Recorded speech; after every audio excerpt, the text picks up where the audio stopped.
ಆತ್ಮೀಯ ಸ್ಪರ್ಧಾ ಮಿತ್ರರೇ, ತಮಗೆಲ್ಲರಿಗೂ ಮತ್ತೊಮ್ಮೆ ಸಂತೋಷ್ ಲಾಡ್ ಎಜುಕೇಷನ್ ಫೌಂಡೇಶನ್ಗೆ ಆತ್ಮೀಯವಾದಂತಹ ಸ್ವಾಗತ. ಆತ್ಮೀಯರೇ, ನಾವು ಕರ್ನಾಟಕ ಸಂಬಂಧಪಟ್ಟ ಹಾಗೆ ನಾವು ಸುದೀರ್ಘವಾಗಿ ಒಂದು 5ರಿಂದ 6 ತರಗತಿಗಳಲ್ಲಿ ನಾವು ಆಲ್ರೆಡಿ ತಿಳ್ಕೊಂಡು ಬರ್ತಾ ಇದ್ದಾವೆ. ಆತ್ಮೀಯರೇ, ಇವತ್ತು ಈ ಸ್ಟೇಟ್ ಇಂಪಾರ್ಟೆಂಟ್ ವಿಷಯಕ್ಕೆ ಸಂಬಂಧಪಟ್ಟ ಹಾಗೆ ಕರ್ನಾಟಕದ ಪರಿಚಯ ಮತ್ತು ರಾಜ್ಯ ರಚನೆಯ ಹಿನ್ನೆಲೆ, ಜಿಲ್ಲೆಗಳ ರಚನೆಯ ಹಿನ್ನೆಲೆ, ಆಡಳಿತ ವಿಭಾಗಗಳಿಗೆ ಸಂಬಂಧಪಟ್ಟ ಹಾಗೆ ಚರ್ಚೆ ಮಾಡ್ಕೊಂಡು ಬರ್ತಾ ಇದ್ದಾವೆ.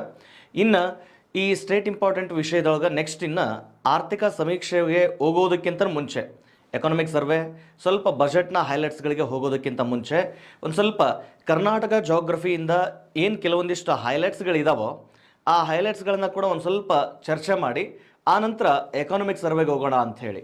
ಯಾಕಂದರೆ ರೀಸೆಂಟಾಗಿ ನಿಮಗೆ PSI ಎಕ್ಸಾಮ್ ಇದೆ, 402 ಪೋಸ್ಟ್ PSI ಎಕ್ಸಾಮ್ ಇದೆ. ಆನಂತರ ನೆಕ್ಸ್ಟ್ ನಿಮಗೆ 1500 PC ನೋಟಿಫಿಕೇಶನ್ ಕೂಡ ಎಟ್ ಪ್ರೆಸೆಂಟ್ ನಿಮಗೆ ಕಾಯ್ತಾ ಇದೆ. ಆ ದೃಷ್ಟಿಕೋನದೊಳಗೆ ಈ ಕರ್ನಾಟಕದ ಜಾಗ್ರಫಿಯಿಂದ ಕನಿಷ್ಠ ಏನಿಲ್ಲ ಅಂದ್ರೂ ಒಂದು 10ರಿಂದ 12 ಪ್ರಶ್ನೆಗಳಂತೂ ಕಾಮನ್ ಆಗಿ ಬಂದೇ ಬರ್ತವೆ. ಆ ದೃಷ್ಟಿಕೋನದೊಳಗೆ ಒಂದು ಸ್ವಲ್ಪ ಕರ್ನಾಟಕ ಜಾಗ್ರಫಿಯನ್ನು ಒಂದೀಟ ಹೈಲೈಟ್ ಮಾಡಿಕೊಂಡು ಆನಂತರ ಈ ಎಕನಾಮಿಕ್ ಸರ್ವೆಯನ್ನು ಮತ್ತೆ ಕಂಟಿನ್ಯೂ ಮಾಡೋಣ ಅಂತ ಹೇಳ್ತಾ, ಇವತ್ತು ಈ ಕರ್ನಾಟಕ ಜಾಗ್ರಫಿ ವ್ಯಾಪ್ತಿಯೊಳಗೆ ಈಗ ಆಲ್ರೆಡಿ ಕರ್ನಾಟಕ ಜಾಗ್ರಫಿ ಇಂಟ್ರಡಕ್ಷನ್ ಬಗ್ಗೆ ಮಾತಾಡಿದ್ದೇವೆ. ಇವತ್ತು ಈ ಕರ್ನಾಟಕ ಜಾಗ್ರಫಿಯ ಮುಂದುವರೆದ ಭಾಗವನ್ನು ಒಂದಿಷ್ಟು ಚರ್ಚೆ ಮಾಡಲಿಕ್ಕೆ ಪ್ರಯತ್ನ ಮಾಡೋಣ. ನೋಡ್ರಿ, ಈ ಕರ್ನಾಟಕ ಭೂಗೋಳಶಾಸ್ತ್ರ ಅಂತ ಬಂದಾಗ ಕರ್ನಾಟಕ ಭೂಗೋಳ ಅಂತ ಬಂದಾಗ ಇಲ್ಲಿ ಮೊದಲಿಗೆ ನಾವು ಎಲ್ಲಿಂದ ಶುರು ಮಾಡ್ಕೊಳ್ಳೋಣ ಅಂತಂದರೆ ಕರ್ನಾಟಕದ ಪ್ರಾಕೃತಿಕ ಲಕ್ಷಣಗಳಿಂದ ಶುರು ಮಾಡ್ಕೊಳ್ಳೋಣ. ಕರ್ನಾಟಕದ ಪ್ರಾಕೃತಿಕ ಲಕ್ಷಣಗಳು, ಈ ಪ್ರಾಕೃತಿಕ ಲಕ್ಷಣಗಳಿಂದ ಒಂದಿಷ್ಟು ಚರ್ಚೆ ಮಾಡಿ ಈ ಪ್ರಾಕೃತಿಕ ಲಕ್ಷಣಗಳ ವ್ಯಾಪ್ತಿಯಲ್ಲಿ ಯಾವ ರೀತಿಯಾಗಿ ಪ್ರಶ್ನೆಗಳನ್ನು ಕೇಳಬಹುದು, ಆಮೇಲೆ ಈ ಪ್ರಾಕೃತಿಕ ಲಕ್ಷಣಗಳು ಈ ಮುಂಬರುವ ಎಕ್ಸಾಮ್ಗಳಿಗೆ ಯಾಕೆ ಅಷ್ಟೊಂದು ಇಂಪಾರ್ಟೆಂಟ್ ಅನ್ನೋದನ್ನು ಈ ಮೂಲಕ ಚರ್ಚೆ ಮಾಡೋಣ. ಆದ್ಮೇಲೆ ಈ ಪ್ರಾಕೃತಿಕ ಲಕ್ಷಣಗಳ ವ್ಯಾಪ್ತಿಯಿಂದನೇ ನಮಗೆ ಕರ್ನಾಟಕದಲ್ಲಿ ಬಹುತೇಕ ಹೆಚ್ಚು ಕ್ವಶನ್ಗಳು ಕೇಳೋ ಸಾಧ್ಯತೆ ಇರ್ತದೆ. ಈ ಕರ್ನಾಟಕದ ಪ್ರಾಕೃತಿಕ ಲಕ್ಷಣಗಳು ಓದೋದಕ್ಕಿಂತ ಮುಂಚೆ ಕರ್ನಾಟಕದ ಭೂಭಾಗ ಹೇಗೆ ನಿರ್ಮಾಣಗೊಂಡಿದೆ ಅನ್ನೋದನ್ನು ಒಂದು ಸ್ವಲ್ಪ ತಿಳ್ಕೊಳ್ಳೋಣ. ನೋಡಿ, ಕರ್ನಾಟಕದ ಪ್ರಾಕೃತಿಕ ಲಕ್ಷಣಗಳ ವ್ಯಾಪ್ತಿಯಲ್ಲಿ ನಾವು ಕರ್ನಾಟಕವನ್ನು ಸುಮಾರು 3 ಪ್ರಾಕೃತಿಕ ವಿಭಾಗಗಳಾಗಿ ವಿಂಗಡಣೆ ಮಾಡುತ್ತವೆ. ಆ 3 ಪ್ರಾಕೃತಿಕ ವಿಭಾಗಗಳು ಅಂತ ಬಂದಾಗ, ಒಂದು ಕೋಸ್ಟಲ್ ಏರಿಯಾ.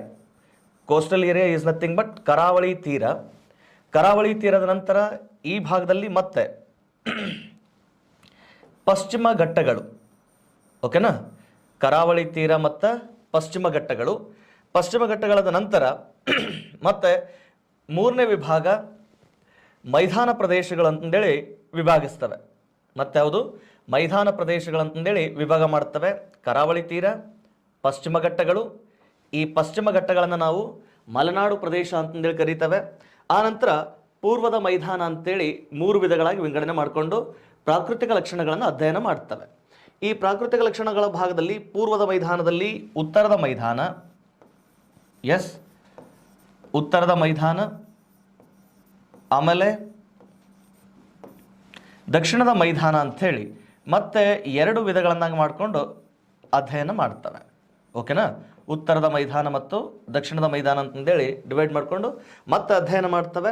ನೋಡ್ರಿ, ಈ ಕರ್ನಾಟಕದ ಭೌಗೋಳಿಕ ವ್ಯಾಪ್ತಿಯಲ್ಲಿ ಕಂಡುಬರುವಂತಹ ಪ್ರಮುಖ ಪ್ರಾಕೃತಿಕ ಲಕ್ಷಣಗಳಂತಂದರೆ ಕರಾವಳಿ ಮೈದಾನ ಅಥವಾ ಕರಾವಳಿ ತೀರ ಅಂಥೇಳಿ. ಕರಾವಳಿ ತೀರ is nothing but coastal area. Then next ಪಶ್ಚಿಮ ಘಟ್ಟಗಳು. ಪಶ್ಚಿಮ ಘಟ್ಟಗಳನ್ನು ನಾವು ಕರ್ನಾಟಕದ ವ್ಯಾಪ್ತಿಯಲ್ಲಿ ಪಶ್ಚಿಮ ಘಟ್ಟಗಳ ಇರುವಂತಹ ಭೂಭಾಗವನ್ನು ನಾವು ಮಲೆನಾಡು ಅಂತಲೂ ಕೂಡ ಕರೀತವೆ. ಓಕೆನಾ? ಮಲೆನಾಡು ಪ್ರದೇಶ ಅಂತೇಳಿ ಕರೀತವೆ. ದೆನ್ ನೆಕ್ಸ್ಟ್ ಪೂರ್ವದ ಮೈದಾನ. ಈ ರೀತಿಯಾಗಿ ಈ ಕರ್ನಾಟಕದ ಪ್ರಾಕೃತಿಕ ಲಕ್ಷಣಗಳನ್ನು ಡಿವೈಡ್ ಮಾಡಿಕೊಂಡು ಒಂದೊಂದಾಗಿ ಅಧ್ಯಯನ ಮಾಡೋಣ. ಇದರಲ್ಲಿ ಈ ಪ್ರಾಕೃತಿಕ ಲಕ್ಷಣಗಳಿಗೆ ಹೋಗೋದಕ್ಕಿಂತ ಮುಂಚೆ ಕರ್ನಾಟಕದ ಭೂಭಾಗದ ರಚನೆಯ ಹಿನ್ನೆಲೆಯನ್ನು ಒಂದು ಸ್ವಲ್ಪ ತಿಳ್ಕೊಳ್ಳೋಣ. ನೋಡ್ರಿ, ಕರ್ನಾಟಕ ಭೂಭಾಗದ ರಚನೆಯ ಹಿನ್ನೆಲೆ ಅಂತ ಬಂದಾಗ ಕರ್ನಾಟಕ ಭೂಭಾಗದ ರಚನೆಯ ಹಿನ್ನೆಲೆ ಅಂತ ಬಂದಾಗ ನೆನಪಿರಲಿ, ಕರ್ನಾಟಕ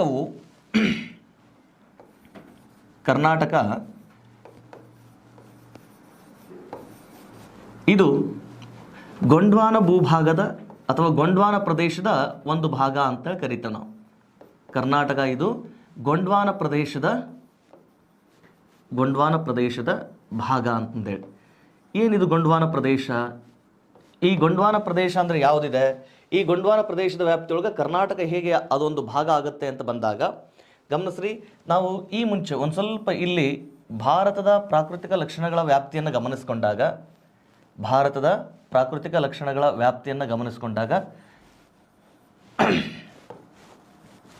ಕರ್ನಾಟಕದ ಪ್ರಾಕೃತಿಕ ಲಕ್ಷಣಗಳ ವ್ಯಾಪ್ತಿಯಲ್ಲಿ ಹಿಮಾಲಯದ ಶ್ರೇಣಿಗಳು, ಉತ್ತರದ ಮೈದಾನ, ಆನಂತರ ಪೆನಿನ್ಸುಲರ್ ಪ್ಲೇಟ್ಯೂ ಪರ್ಯಾಯ ಪ್ರಸ್ಥಭೂಮಿ, ಈ ರೀತಿಯಾಗಿ ಚರ್ಚೆ ಮಾಡ್ತಾ ಇರ್ತವೆ.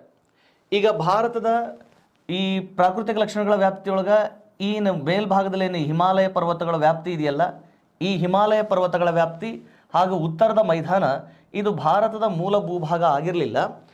ಆನಂತರದ ದಿನಮಾನಗಳಲ್ಲಿ ಇದು ರಚನೆಗೊಂಡಿರತಕ್ಕಂಥದ್ದು.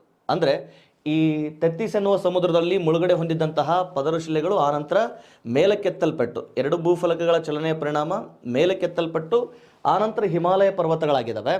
ಈ ಹಿಮಾಲಯ ಪರ್ವತಗಳ ಆಚೆಯಿಂದ ಬರುವಂತಹ ನದಿಗಳು ತಂದು ಸಂಚಯನ ಮಾಡಿರುವಂತಹ ಮೆಕ್ಕಲು ಮಣ್ಣಿನ ಆಧಾರದಲ್ಲಿ ಆನಂತರ ಈ ಉತ್ತರದ ಮೈದಾನ ನಿರ್ಮಾಣಗೊಂಡಿದೆ.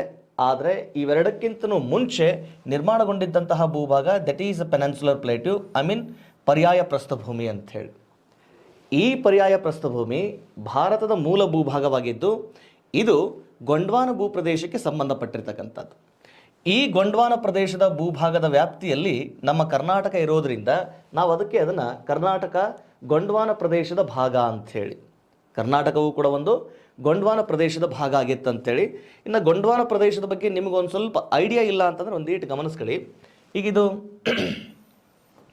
ಯಾವ್ಯಾವ ಭಾಗ ಇವತ್ತು ನಾವು ಗೊಂಡ್ವಾನ ಪ್ರದೇಶ ಅಂತಂದೇಳಿ ಕರೆಸ್ಕೊಳ್ತಾ ಇದ್ದೇವೆ ಅಂತ ಬಂದಾಗ ಯಾವ್ಯಾವ ಭೂಪ್ರದೇಶದ ಭಾಗಗಳನ್ನು ನಾವು ಗೊಂಡ್ವಾನ ಪ್ರದೇಶದ ಭಾಗ ಅಂತಂದೇಳಿ ಗುರುತಿಸ್ಕೊಳ್ತಾ ಇದ್ದೇವೆ ಅಂದರೆ ಗಮನಿಸಿ. ಎಸ್, ಆಫ್ರಿಕಾ ಖಂಡ, ಆಮೇಲೆ ಭಾರತದ ವ್ಯಾಪ್ತಿ, ಆನಂತರ ಆಸ್ಟ್ರೇಲಿಯಾ, ಶ್ರೀಲಂಕಾದ ವ್ಯಾಪ್ತಿ, ಆ್ಯಂಡ್ ದೆನ್ ದಕ್ಷಿಣ ಅಮೇರಿಕದ ವ್ಯಾಪ್ತಿ ಬರ್ತದೆ. ದಕ್ಷಿಣ ಅಮೇರಿಕದ ವ್ಯಾಪ್ತಿ, ಈ ವ್ಯಾಪ್ತಿ ಏನಿದೆಯಲ್ಲ ಇದು ಭೂಮಿಯ ಮೇಲೆ ಸುಮಾರು 3600 ದಶಲಕ್ಷ ವರ್ಷಗಳಷ್ಟು ಹಿಂದೆ 3600 ದಶಲಕ್ಷ ವರ್ಷಗಳಷ್ಟು ಹಿಂದೆ ಈ ಭೂಭಾಗ ರಚನೆಗೊಂಡಿತ್ತು ಅಂತ ಹೇಳ್ತಾರೆ. ಅಂದರೆ 3600 ದಶಲಕ್ಷ ವರ್ಷಗಳಷ್ಟು ಹಿಂದೆ ಅಂದರೆ ಭೂಮಿಯ ಮೇಲೆ ಇನ್ನೂ ಜೀವರಾಶಿಗಳು ಉಗಮಗೊಳ್ಳದೆ ಇರುವಂತಹ ಕಾಲದಲ್ಲಿ ಈ ಭೂಭಾಗ ನಿರ್ಮಾಣಗೊಂಡಿತ್ತು. ಬಟ್ ಈ ಭೂಭಾಗ ಇವತ್ತೇನು ಸಪರೇಟಾಗಿ ಖಂಡಗಳಾಗಿ ಏನು ವಿಂಗಡಣೆ ಹೊಂದಿದೆಯಲ್ವಾ, ಈ ರೀತಿಯಾಗಿ ಅದು ವಿಂಗಡಣೆ ಹೊಂದಿರಲಿಲ್ಲ.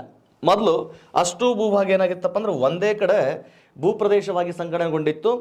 ಅದನ್ನು ನಾವು ಈ ಭೂಮಿಯ ಮೇಲಿನ ಮೂಲ ಭೂಭಾಗ ಅಥವಾ ಅತ್ಯಂತ ಪ್ರಾಚೀನ ಭೂಭಾಗ ಅಂತಂದೇಳಿ ಗುರುತಿಸ್ಕೊಳ್ತವೆ. ಈ ಒಂದೇ ಕಡೆ ಇದ್ದಂತಹ ಭೂಭಾಗ ಇದು ಒಂದು ರೀತಿಯಾಗಿ ಜಂಬೂ ದ್ವೀಪದ ಆಕಾರದಲ್ಲಿತ್ತು. ಈ ಜಂಬೂ ದ್ವೀಪದ ವ್ಯಾಪ್ತಿಯೊಳಗೆ ಭಾರತ ಇದ್ದಿದ್ದರಿಂದ ಅದನ್ನು ಜಂಬೂ ದ್ವೀಪ ಅಂತಲೂ ಕೂಡ ಆನಂತರ ದಿನಮಾನಗಳಲ್ಲಿ ನಾವು ಕರೆದಿದ್ದೀವಿ ಅನ್ನೋಂಥದ್ದು ನೀವೆಲ್ಲ ಈ ಭಾರತದ ಇತಿಹಾಸದ ಭಾರತದ ಜಾಗ್ರಫಿ ವ್ಯಾಪ್ತಿಯೊಳಗೆ ಕಲ್ತಿರ್ತಾರೆ.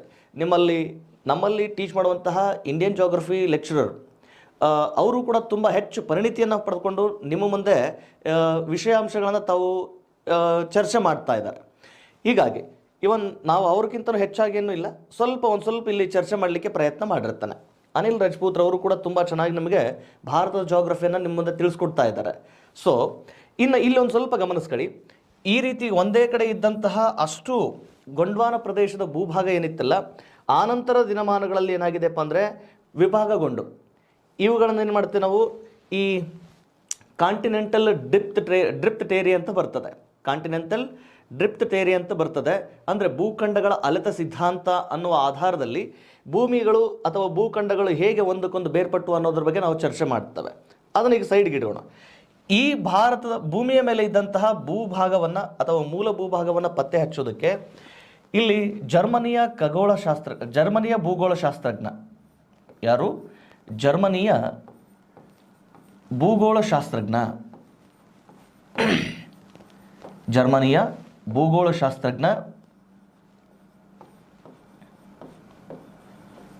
ಎಡ್ವರ್ಡ್ ಸ್ರೂಸ್ ಅಂಥವ್ರು. ಈ ಹೆಸರನ್ನು ನೆನ್ಪಿಟ್ಕೊಳ್ಳಿ ಸರ್. ಎಡ್ವರ್ಡ್ ಸ್ರೂಸ್ ಜರ್ಮನಿಯ ಭೂಗೋಳಶಾಸ್ತ್ರಜ್ಞ. ಜರ್ಮನಿಯ ಭೂಗೋಳಶಾಸ್ತ್ರಜ್ಞ ಎಡ್ವರ್ಡ್ ಸ್ರೂಸ್ ಏನು ಮಾಡ್ತಾರೆ, ಭೂಮಿಯ ಮೇಲಿನ ತೀರ ಪ್ರಾಚೀನ ಅಥವಾ ಮೂಲ ಭೂಭಾಗವನ್ನು ಪತ್ತೆ ಹಚ್ಚೋದಕ್ಕೋಸ್ಕರ ಅವ್ರು ಏನಂತ ಕರೆದ್ರು, ಈ ಭೂಮಿ ಮೇಲೆ ನಿರ್ಮಾಣಗೊಂಡ ಅತ್ಯಂತ ಹಳೆಯ ಭೂಭಾಗವನ್ನು ಗೊಂಡ್ವಾನ ಅಂತಂದೇಳಿ ಹೆಸರಿಡ್ತಾರೆ. ನೆನ್ಪಿಟ್ಕೊಳ್ಳಿ. ಈ ಗೊಂಡ್ವಾನ ಅಂತ ಹೆಸರು ಕೊಟ್ಟವ್ರು ಯಾರು ಅಂತಂದರೆ ಎಡ್ವರ್ಡ್ ಸ್ರೂಸ್ ಎನ್ನುವ ಜರ್ಮನಿಯ ಭೂಗೋಳಶಾಸ್ತ್ರಜ್ಞ. ಈ ಜರ್ಮನಿಯ ಭೂಗೋಳಶಾಸ್ತ್ರಜ್ಞ ಗೊಂಡ್ವಾನ ಪ್ರದೇಶವನ್ನು ಪತ್ತೆ ಹಚ್ಚಿ ಆ ಭೂಭಾಗಗಳನ್ನು 2 ವಿಧಗಳನ್ನಾಗಿ ವಿಂಗಡಣೆ ಮಾಡುತ್ತಾನೆ. ಒಂದು ಪೂರ್ವ ಗೊಂಡ್ವಾನ, ಇನ್ನೊಂದು ಪಶ್ಚಿಮ ಗೊಂಡ್ವಾನ ಅಂತ ಹೇಳಿ. ಎಷ್ಟು ವಿಭಾಗಗಳನ್ನಾಗಿ ಮಾಡ್ತಾನೆ? ಪೂರ್ವ ಗೊಂಡ್ವಾನ ಮತ್ತು ಪಶ್ಚಿಮ ಗೊಂಡ್ವಾನ ಅಂತೇಳಿ 2 ಭೂಭಾಗಗಳನ್ನಾಗಿ ವಿಂಗಡಣೆ ಮಾಡುತ್ತಾನೆ. ಈ ಪೂರ್ವ ಗೊಂಡ್ವಾನದ ಭೂವ್ಯಾಪ್ತಿಯೊಳಗೆ ಭಾರತ, ಶ್ರೀಲಂಕಾ, ಆನಂತರ ಈ ಥರದ ವ್ಯಾಪ್ತಿಯೊಳಗೆ ಬರುವಂತಹ ಈ ಇಂಡೋನೇಷಿಯಾ ಆಗಿರ್ಬೋದು, ಈ ಭಾಗದ ರಾಷ್ಟ್ರಗಳು ಜೊತೆಗೆ ಆಸ್ಟ್ರೇಲಿಯಾ, ಈ ಅಷ್ಟು ಭೂಭಾಗ ಏನಾಗಿದೆ ಪೂರ್ವ ಗೊಂಡ್ವಾನದ ಭೂವ್ಯಾಪ್ತಿಗೆ ಸಂಬಂಧಪಟ್ಟಿದ್ದು ಅಂತೇಳಿ ಡಿವೈಡ್ ಮಾಡ್ತಾರೆ. ಆನಂತರ ಆಫ್ರಿಕಾ ಖಂಡ, ಆನಂತರ ದಕ್ಷಿಣ ಅಮೇರಿಕಾ ಖಂಡ. ಆಫ್ರಿಕಾ ಖಂಡ ಮತ್ತು ದಕ್ಷಿಣ ಅಮೇರಿಕಾ ಖಂಡನ ವೆಸ್ಟರ್ನ್ ಗೊಂಡ್ವಾನ್ ಪ್ಲೇಸ್ ಅಂತೇಳಿ, ಅಂದರೆ ಪಶ್ಚಿಮ ಗೊಂಡ್ವಾನ ಭೂಭಾಗ ಅಂತಂದೇಳಿ ಡಿವೈಡ್ ಮಾಡ್ತಾರೆ. ನಾವಿಲ್ಲಿ ಇದನ್ನ ಯಾಕೆ ಚರ್ಚೆ ಮಾಡಿರೋದು ಅಂತಂದರೆ, ಗೊಂಡ್ವಾನ ಪ್ರದೇಶದ ವ್ಯಾಪ್ತಿಯೊಳಗೆ ಯಾವ್ಯಾವ ದೇಶಗಳು ಬರಬಹುದು ಅನ್ನೋದನ್ನು ನೀವು ಬೇಸಿಕ್ ಆಗಿ ತಿಳ್ಕೊಂಡು ಇಟ್ಕೊಳ್ಳಿಕ್ಕೆ ಸಾಧ್ಯ ಆಗಬೇಕು. ಯಾರು ಈ ಗೊಂಡ್ವಾನ ಪ್ರದೇಶವನ್ನು ಗುರುತಿಸಿದ್ದಾರೆ, ಆಮೇಲೆ ಗೊಂಡ್ವಾನ ಪ್ರದೇಶವನ್ನು ಗುರುತಿಸಬೇಕಾದ್ರೆ ಯಾವ ರೀತಿಯಾಗಿ ಅದನ್ನು ಡಿವೈಡ್ ಮಾಡಿದ್ದಾರೆ ಅಂಥೇಳಿ ನೋಡಿರಿ. ಗೊಂಡ್ವಾನ ಪ್ರದೇಶದ ವ್ಯಾಪ್ತಿಯೊಳಗೆ ಟೋಟಲಿ ಬರುವಂತಹ ರಾಷ್ಟ್ರಗಳಂತ ಬಂದಾಗ ಭಾರತ, ಶ್ರೀಲಂಕಾ, ಇಂಡೋನೇಷಿಯಾದ ಭೂವ್ಯಾಪ್ತಿ, ಆಸ್ಟ್ರೇಲಿಯಾ, ಆನಂತರ ಆಫ್ರಿಕಾ ಖಂಡ, ದಕ್ಷಿಣ ಅಮೇರಿಕಾ ಖಂಡ. ಆಫ್ರಿಕಾ ಖಂಡ ಅಂತ ಬಂದಾಗ ಇಲ್ಲಿ ಯಾವ್ಯಾವ ರಾಷ್ಟ್ರಗಳಿದಾವೆ ಅವನೊಂದೀಟು ನೆನ್ಪಿಟ್ಕೊಳ್ಳಿಕ್ಕೆ ಸಾಧ್ಯ ಆಗಲಿ. ಆನಂತರ ದಕ್ಷಿಣ ಅಮೇರಿಕಾ ಖಂಡ ಅಂತ ಬಂದಾಗ ಈ ಭೂವ್ಯಾಪ್ತಿಯೊಳಗೆ ಯಾವ್ಯಾವ ರಾಷ್ಟ್ರಗಳಿದಾವೆ ಅಂತಂದೇಳಿ ಒಂದಿಷ್ಟು ನೋಡಿಟ್ಕೊಳ್ಳಿ. ಯಾಕೆ ಅಂತಂದರೆ ಅವುಗಳನ್ನು ಒಂದಿಷ್ಟು ಪ್ರಶ್ನೆ ಕೇಳೋ ಸಾಧ್ಯತೆ ಇರ್ತದೆ. ಆನಂತರ ಮೇಲ್ಭಾಗದ ಇರುವಂತಹ ಭೂಭಾಗವನ್ನು ಟರ್ಷಿಯರಿ ಭೂಭಾಗ ಅಂತ ಕರೀತಾರೆ. ಆ ಟರ್ಷಿಯರಿ ಭೂಭಾಗದ ವ್ಯಾಪ್ತಿಯೊಳಗೆ ಯಾವೆಲ್ಲ ರಾಷ್ಟ್ರಗಳಿದಾವೆ ಅನ್ನೋದನ್ನು ಕೂಡ ಒಂದಿಷ್ಟು ನೋಡಿಟ್ಕೊಳ್ಳಿಕ್ಕೆ ಸಾಧ್ಯ ಆಗಲಿ. ಓಕೆನಾ? ಇದು ಗೊಂಡ್ವಾನ ಪ್ರದೇಶಕ್ಕೆ ಸಂಬಂಧಪಟ್ಟಂಥ ಒಂದಿಷ್ಟು ಮಾಹಿತಿ. ಈ ಗೊಂಡ್ವಾನ ಪ್ರದೇಶದ ಒಂದು ಭಾಗ ದಟ್ ಈಸ್ ಕರ್ನಾಟಕ. ಓಕೆನಾ? ಈ ಗೊಂಡ್ವಾನ ಪ್ರದೇಶದ ಒಂದು ಭಾಗ ಯಾವುದು? ಕರ್ನಾಟಕ. ಯಾವ್ಯಾವ ಭೂಭಾಗದ ವ್ಯಾಪ್ತಿಯಲ್ಲಿ ಏನು ಗೊಂಡ್ವಾನ ಪ್ರದೇಶಗಳು ಬರ್ತಾವಲ್ವ ಅವನ್ನು ತುಂಬ ಚೆನ್ನಾಗಿ ನೆನಪಿಟ್ಕೊಳ್ಳಿಕ್ಕೆ ಸಾಧ್ಯ ಆಗಲಿ. ಈ ಗೊಂಡ್ವಾನ ಅಂತ ಹೆಸರು ಕೊಟ್ಟವ್ರು ಯಾರಂದರೆ ಎಡ್ವರ್ಡ್ ಸ್ರೂಸು. ಈ ಎಡ್ವರ್ಡ್ ಸ್ರೂಸ್ ಅತ್ಯಂತ ಪ್ರಾಚೀನ ಭೂಭಾಗವನ್ನು ಪತ್ತೆ ಹಚ್ಚಬೇಕಾದ್ರೆ ಯಾವ್ಯಾವ ಭಾಗದಲ್ಲಿ ಇದ್ದಾವೆ ಅನ್ನೋದನ್ನು ಅವ್ರೇನು ಮಾಡ್ತಾರೆ, ಅತ್ಯಂತ ಪ್ರಾಚೀನ ಶಿಲೆಗಳ ಆಧಾರವಾಗಿ, ಅಂದರೆ ಭೂಮಿಯ ಮೇಲೆ ಮೊದಲಿಗೆ ಹೇಗೆ ಶಿಲೆಗಳು ನಿರ್ಮಾಣಗೊಂಡಿದ್ದಾವೆ ಆ ಶಿಲೆಗಳ ಪ್ರಾಚೀನತೆ ಅಥವಾ ಪುರಾತನದ ಆಧಾರವನ್ನು ಇಟ್ಕೊಂಡು ಏನು ಮಾಡಿದ್ದಾನೆ, ಗೊಂಡ್ವಾನ ಭೂಭಾಗ ಅಥವಾ ಪ್ರಾಚೀನ ಭೂಭಾಗವನ್ನು ಪತ್ತೆ ಹಚ್ಚಿರೋದು. ಹಾಗೆ ಬಂದಾಗ ಈ ಪ್ರಪಂಚದಲ್ಲಿ ನಿರ್ಮಾಣಗೊಂಡ ಅತ್ಯಂತ ಪ್ರಾಚೀನ ಶಿಲೆಗಳ ಭೂವ್ಯಾಪ್ತಿಯು ಕೂಡ ಇವತ್ತು ಭಾರತದಲ್ಲಿ ವ್ಯಾಪಿಸ್ಕೊಂಡಿರ್ತಕ್ಕಂಥದ್ದು. ಇನ್ನೂ ಒಂದು ವಜ್ಜೆ ಮುಂದೆ ಹೋಗಬೇಕಾದ್ರೆ ನಮಗೆ ಕೇಳ್ತಾನೆ, ಭಾರತದ ಭೂಭಾಗವು ಯಾವ ಖಂಡದಿಂದ ಪ್ರತ್ಯೇಕಗೊಂಡಿದೆ ಅಂತಲೂ ಕೂಡ ಪ್ರಶ್ನೆ ಕೇಳೋ ಸಾಧ್ಯತೆಗಳಿರ್ತವೆ. ಭಾರತದ ಭೂಭಾಗ ಅದು ಆಫ್ರಿಕಾ ಖಂಡದಿಂದನೂ ಕೂಡ ಪ್ರತ್ಯೇಕಗೊಂಡಿರ್ತಕ್ಕಂಥದ್ದು. ಏನು ನಾವು ಪೆನಿನ್ಸುಲರ್ ಪ್ಲೇಟಿವ್ ಅಂತ ಏನು ಕರಿತೀವಲ್ವ, ಪರ್ಯಾಯ ಪ್ರಸ್ಥಭೂಮಿ, ಇದು ಕೂಡ ಆಫ್ರಿಕಾ ಖಂಡದಿಂದ ಪ್ರತ್ಯೇಕಗೊಂಡಿರ್ತಕ್ಕಂಥದ್ದು. ಇದಕ್ಕೊಂದು ಸಣ್ಣ ಲಕ್ಷಣ ಎಕ್ಸಾಂಪಲ್ ಹೇಳ್ತಾನೆ. ಕರ್ನಾಟಕ ಅತಿ ಹೆಚ್ಚು ಚಿನ್ನ ಉತ್ಪಾದನೆ ಮಾಡುವಂತಹ ಭಾರತದ ರಾಜ್ಯ, ಹೌದಲ್ವಾ? ಪ್ರಪಂಚದಲ್ಲಿ ಅತಿ ಹೆಚ್ಚು ಚಿನ್ನ ಉತ್ಪಾದನೆ ಮಾಡುವಂತಹ ದೇಶ ದಟ್ ಈಸ್ ದಕ್ಷಿಣ ಆಫ್ರಿಕಾ, ಹೌದಲ್ವಾ? ಇಲ್ಲಿಯೂ ಚಿನ್ನದ ನಿಕ್ಷೇಪಗಳಿದಾವೆ, ಅಲ್ಲಿಯೂ ಕೂಡ ಚಿನ್ನದ ನಿಕ್ಷೇಪಗಳಿದಾವೆ. ಅಂದರೆ ಚಿನ್ನ ಇದೇನಪ್ಪ ಅಂದರೆ ಅಗ್ನಿಶಿಲೆಯ ವ್ಯಾಪ್ತಿಯಿಂದ ಬಂದಿರುವಂತಹ ಬೆಣಚು ಕಲ್ಲಿನ ಶಿಲೆಯಲ್ಲಿ ನಿರ್ಮಾಣಗೊಂಡಂತಹ ಇದೊಂದು ಖನಿಜ ಆಗಿರೋದ್ರಿಂದ ಈ ಭೂವ್ಯಾಪ್ತಿಯಿಂದ ಇದು ಪ್ರತ್ಯೇಕಗೊಂಡಿದೆ ಅನ್ನೋದಕ್ಕೂ ಒಂದು ಸಣ್ಣ ಸಾಕ್ಷ್ಯ ಲಭ್ಯ ಆಗ್ತದೆ ನಮಗೆ. ಈ ಸೂಕ್ಷ್ಮತೆಯನ್ನು ಗಮನಿಸ್ಕೊಳ್ಳಿ. ಸೊ ಕರ್ನಾಟಕವು ಕೂಡ ಯಾವ ಖಂಡದ ಭೂಭಾಗದಿಂದ ಪ್ರತ್ಯೇಕಗೊಂಡಿರೋದು ಅಂತಂದರೆ ದಟ್ ಈಸ್ ಆಫ್ರಿಕಾ ಖಂಡದ ಭೂಭಾಗದಿಂದ ಪ್ರತ್ಯೇಕಗೊಂಡಿರ್ತಕ್ಕಂಥದ್ದು. Is the clear sir? ಇಷ್ಟು ನೆನ್ಪಿಟ್ಕೊಳ್ಳಿ. ದೆನ್ ನೆಕ್ಸ್ಟು ಇದೇ ಭೂಪ್ರದೇಶದ ವ್ಯಾಪ್ತಿಯೊಳಗೆ ಒಂದೀಟು ಮುಂದುವರ್ಕೊಂಡು ಹೋಗೋದಾದರೆ, ಇನ್ನು ಕರ್ನಾಟಕದ ಭೌಗೋಳಿಕ ಲಕ್ಷಣಗಳ ವ್ಯಾಪ್ತಿ ಅಂತ ಬಂದಾಗ, ಕರ್ನಾಟಕದ ಭೌಗೋಳಿಕ ಲಕ್ಷಣಗಳ ವ್ಯಾಪ್ತಿ ಎಸ್ ಗಮನಿಸ್ರಿ. ಇಲ್ಲಿ ಕರ್ನಾಟಕದ ಭೌಗೋಳಿಕ ಲಕ್ಷಣ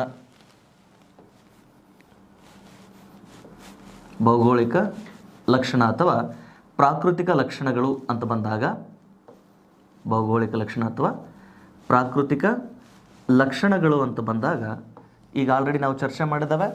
coastal area, Western Ghats and eastern plain ಅಂತ ಹೇಳಿ ಅಥವಾ ಪೂರ್ವ ಮೈದಾನ ಅಂಥೇಳಿ ಈ ಥರ ಡಿವೈಡ್ ಮಾಡಿದ್ದಾವೆ. ಇದರಲ್ಲಿ ಮೊದಲನೇದು ಕೋಸ್ಟಲ್ ಏರಿಯಾ ಏನೈತಲ್ಲ, ಇದನ್ನು ಒಂದಿಷ್ಟು ಇಟ್ಕೊಂಡು ಚರ್ಚೆ ಮಾಡೋಣ ಇವತ್ತು. ಓಕೆನಾ? ಯಾವುದು? ಕೋಸ್ಟಲ್ ಏರಿಯಾ ಅಂದರೆ ಕರಾವಳಿ ಮೈದಾನ ಅಥವಾ ಕೋಸ್ಟಲ್ ಪ್ಲೇನ್ ಅಂತಂದೇಳಿ. ಮೊದಲಿಗೆ ಕರಾವಳಿ ಮೈದಾನ, ಕರಾವಳಿ ಮೈದಾನ ಇದು ಎಲ್ಲಿಂದ ಎಲ್ಲಿಗೆ ವಿಸ್ತರಣೆಗೊಂಡಿದೆ ಅಂಥೇಳಿ ಗಮನಿಸಿ. ಈ ಭಾರತದಲ್ಲಿನ ಕರಾವಳಿ ಮೈದಾನದ ವ್ಯಾಪ್ತಿ ಅಂತ ಬಂದಾಗ ಕರ್ನಾಟಕದಲ್ಲಿನ ಕರಾವಳಿ ಮೈದಾನದ ವ್ಯಾಪ್ತಿ ಅಂತ ಬಂದಾಗ ಕರ್ನಾಟಕದ ಕರಾವಳಿ ಬಗ್ಗೆ ಒಂದು ಸ್ವಲ್ಪ ಇಲ್ಲಿ ಗೊಂದಲಗಳಿದ್ದಾವೆ. ಕರ್ನಾಟಕದ ಕರಾವಳಿ ಬಗ್ಗೆ ಒಂದು ಸ್ವಲ್ಪ ಗೊಂದಲಗಳಿದ್ದಾವೆ. ಈ ಕರ್ನಾಟಕದ ಕರಾವಳಿಯನ್ನು ನಾವು ಕೆನರಾ ತೀರ ಅಂತ ಕರೀತೇವೆ.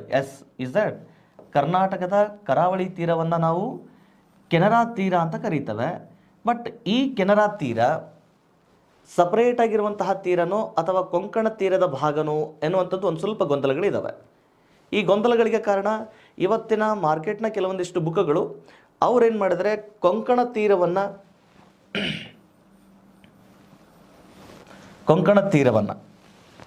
ಗಮನಿಸಿ. ಭಾರತದ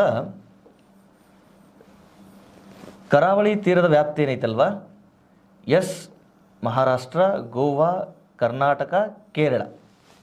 ಆ್ಯಕ್ಚುಲಿ ಈ ನಮಗೆ NCERT ಬುಕ್ಗಳು ಹೇಳೋ ಪ್ರಕಾರ ನಾವು ಗಮನಿಸೋದಾದರೆ NCERT ಬುಕ್ಗಳು ಆನಂತರ ಪ್ರಥಮ PUC ಪಠ್ಯಪುಸ್ತಕವನ್ನು ಆಧಾರವಾಗಿಟ್ಕೊಂಡು ಗಮನಿಸ್ಕೊಳ್ಳೋದಾದರೆ ಈ ಕೊಂಕಣ ತೀರ ಈ ಗುಜರಾತ್ನ ದಕ್ಷಿಣ ಭಾಗದಿಂದ ಹಿಡ್ಕೊಂಡು ಮಹಾರಾಷ್ಟ್ರ, ಗೋವಾ, ಕರ್ನಾಟಕದ ಮಂಗಳೂರುವರೆಗೂ ವ್ಯಾಪಿಸ್ಕೊಂಡಿದೆ ಅಂತಂದೇಳಿ ಚರ್ಚೆ ಮಾಡ್ತಾರೆ. ಇದು ಯಾವ ಆಧಾರದ ಮೇಲೆ?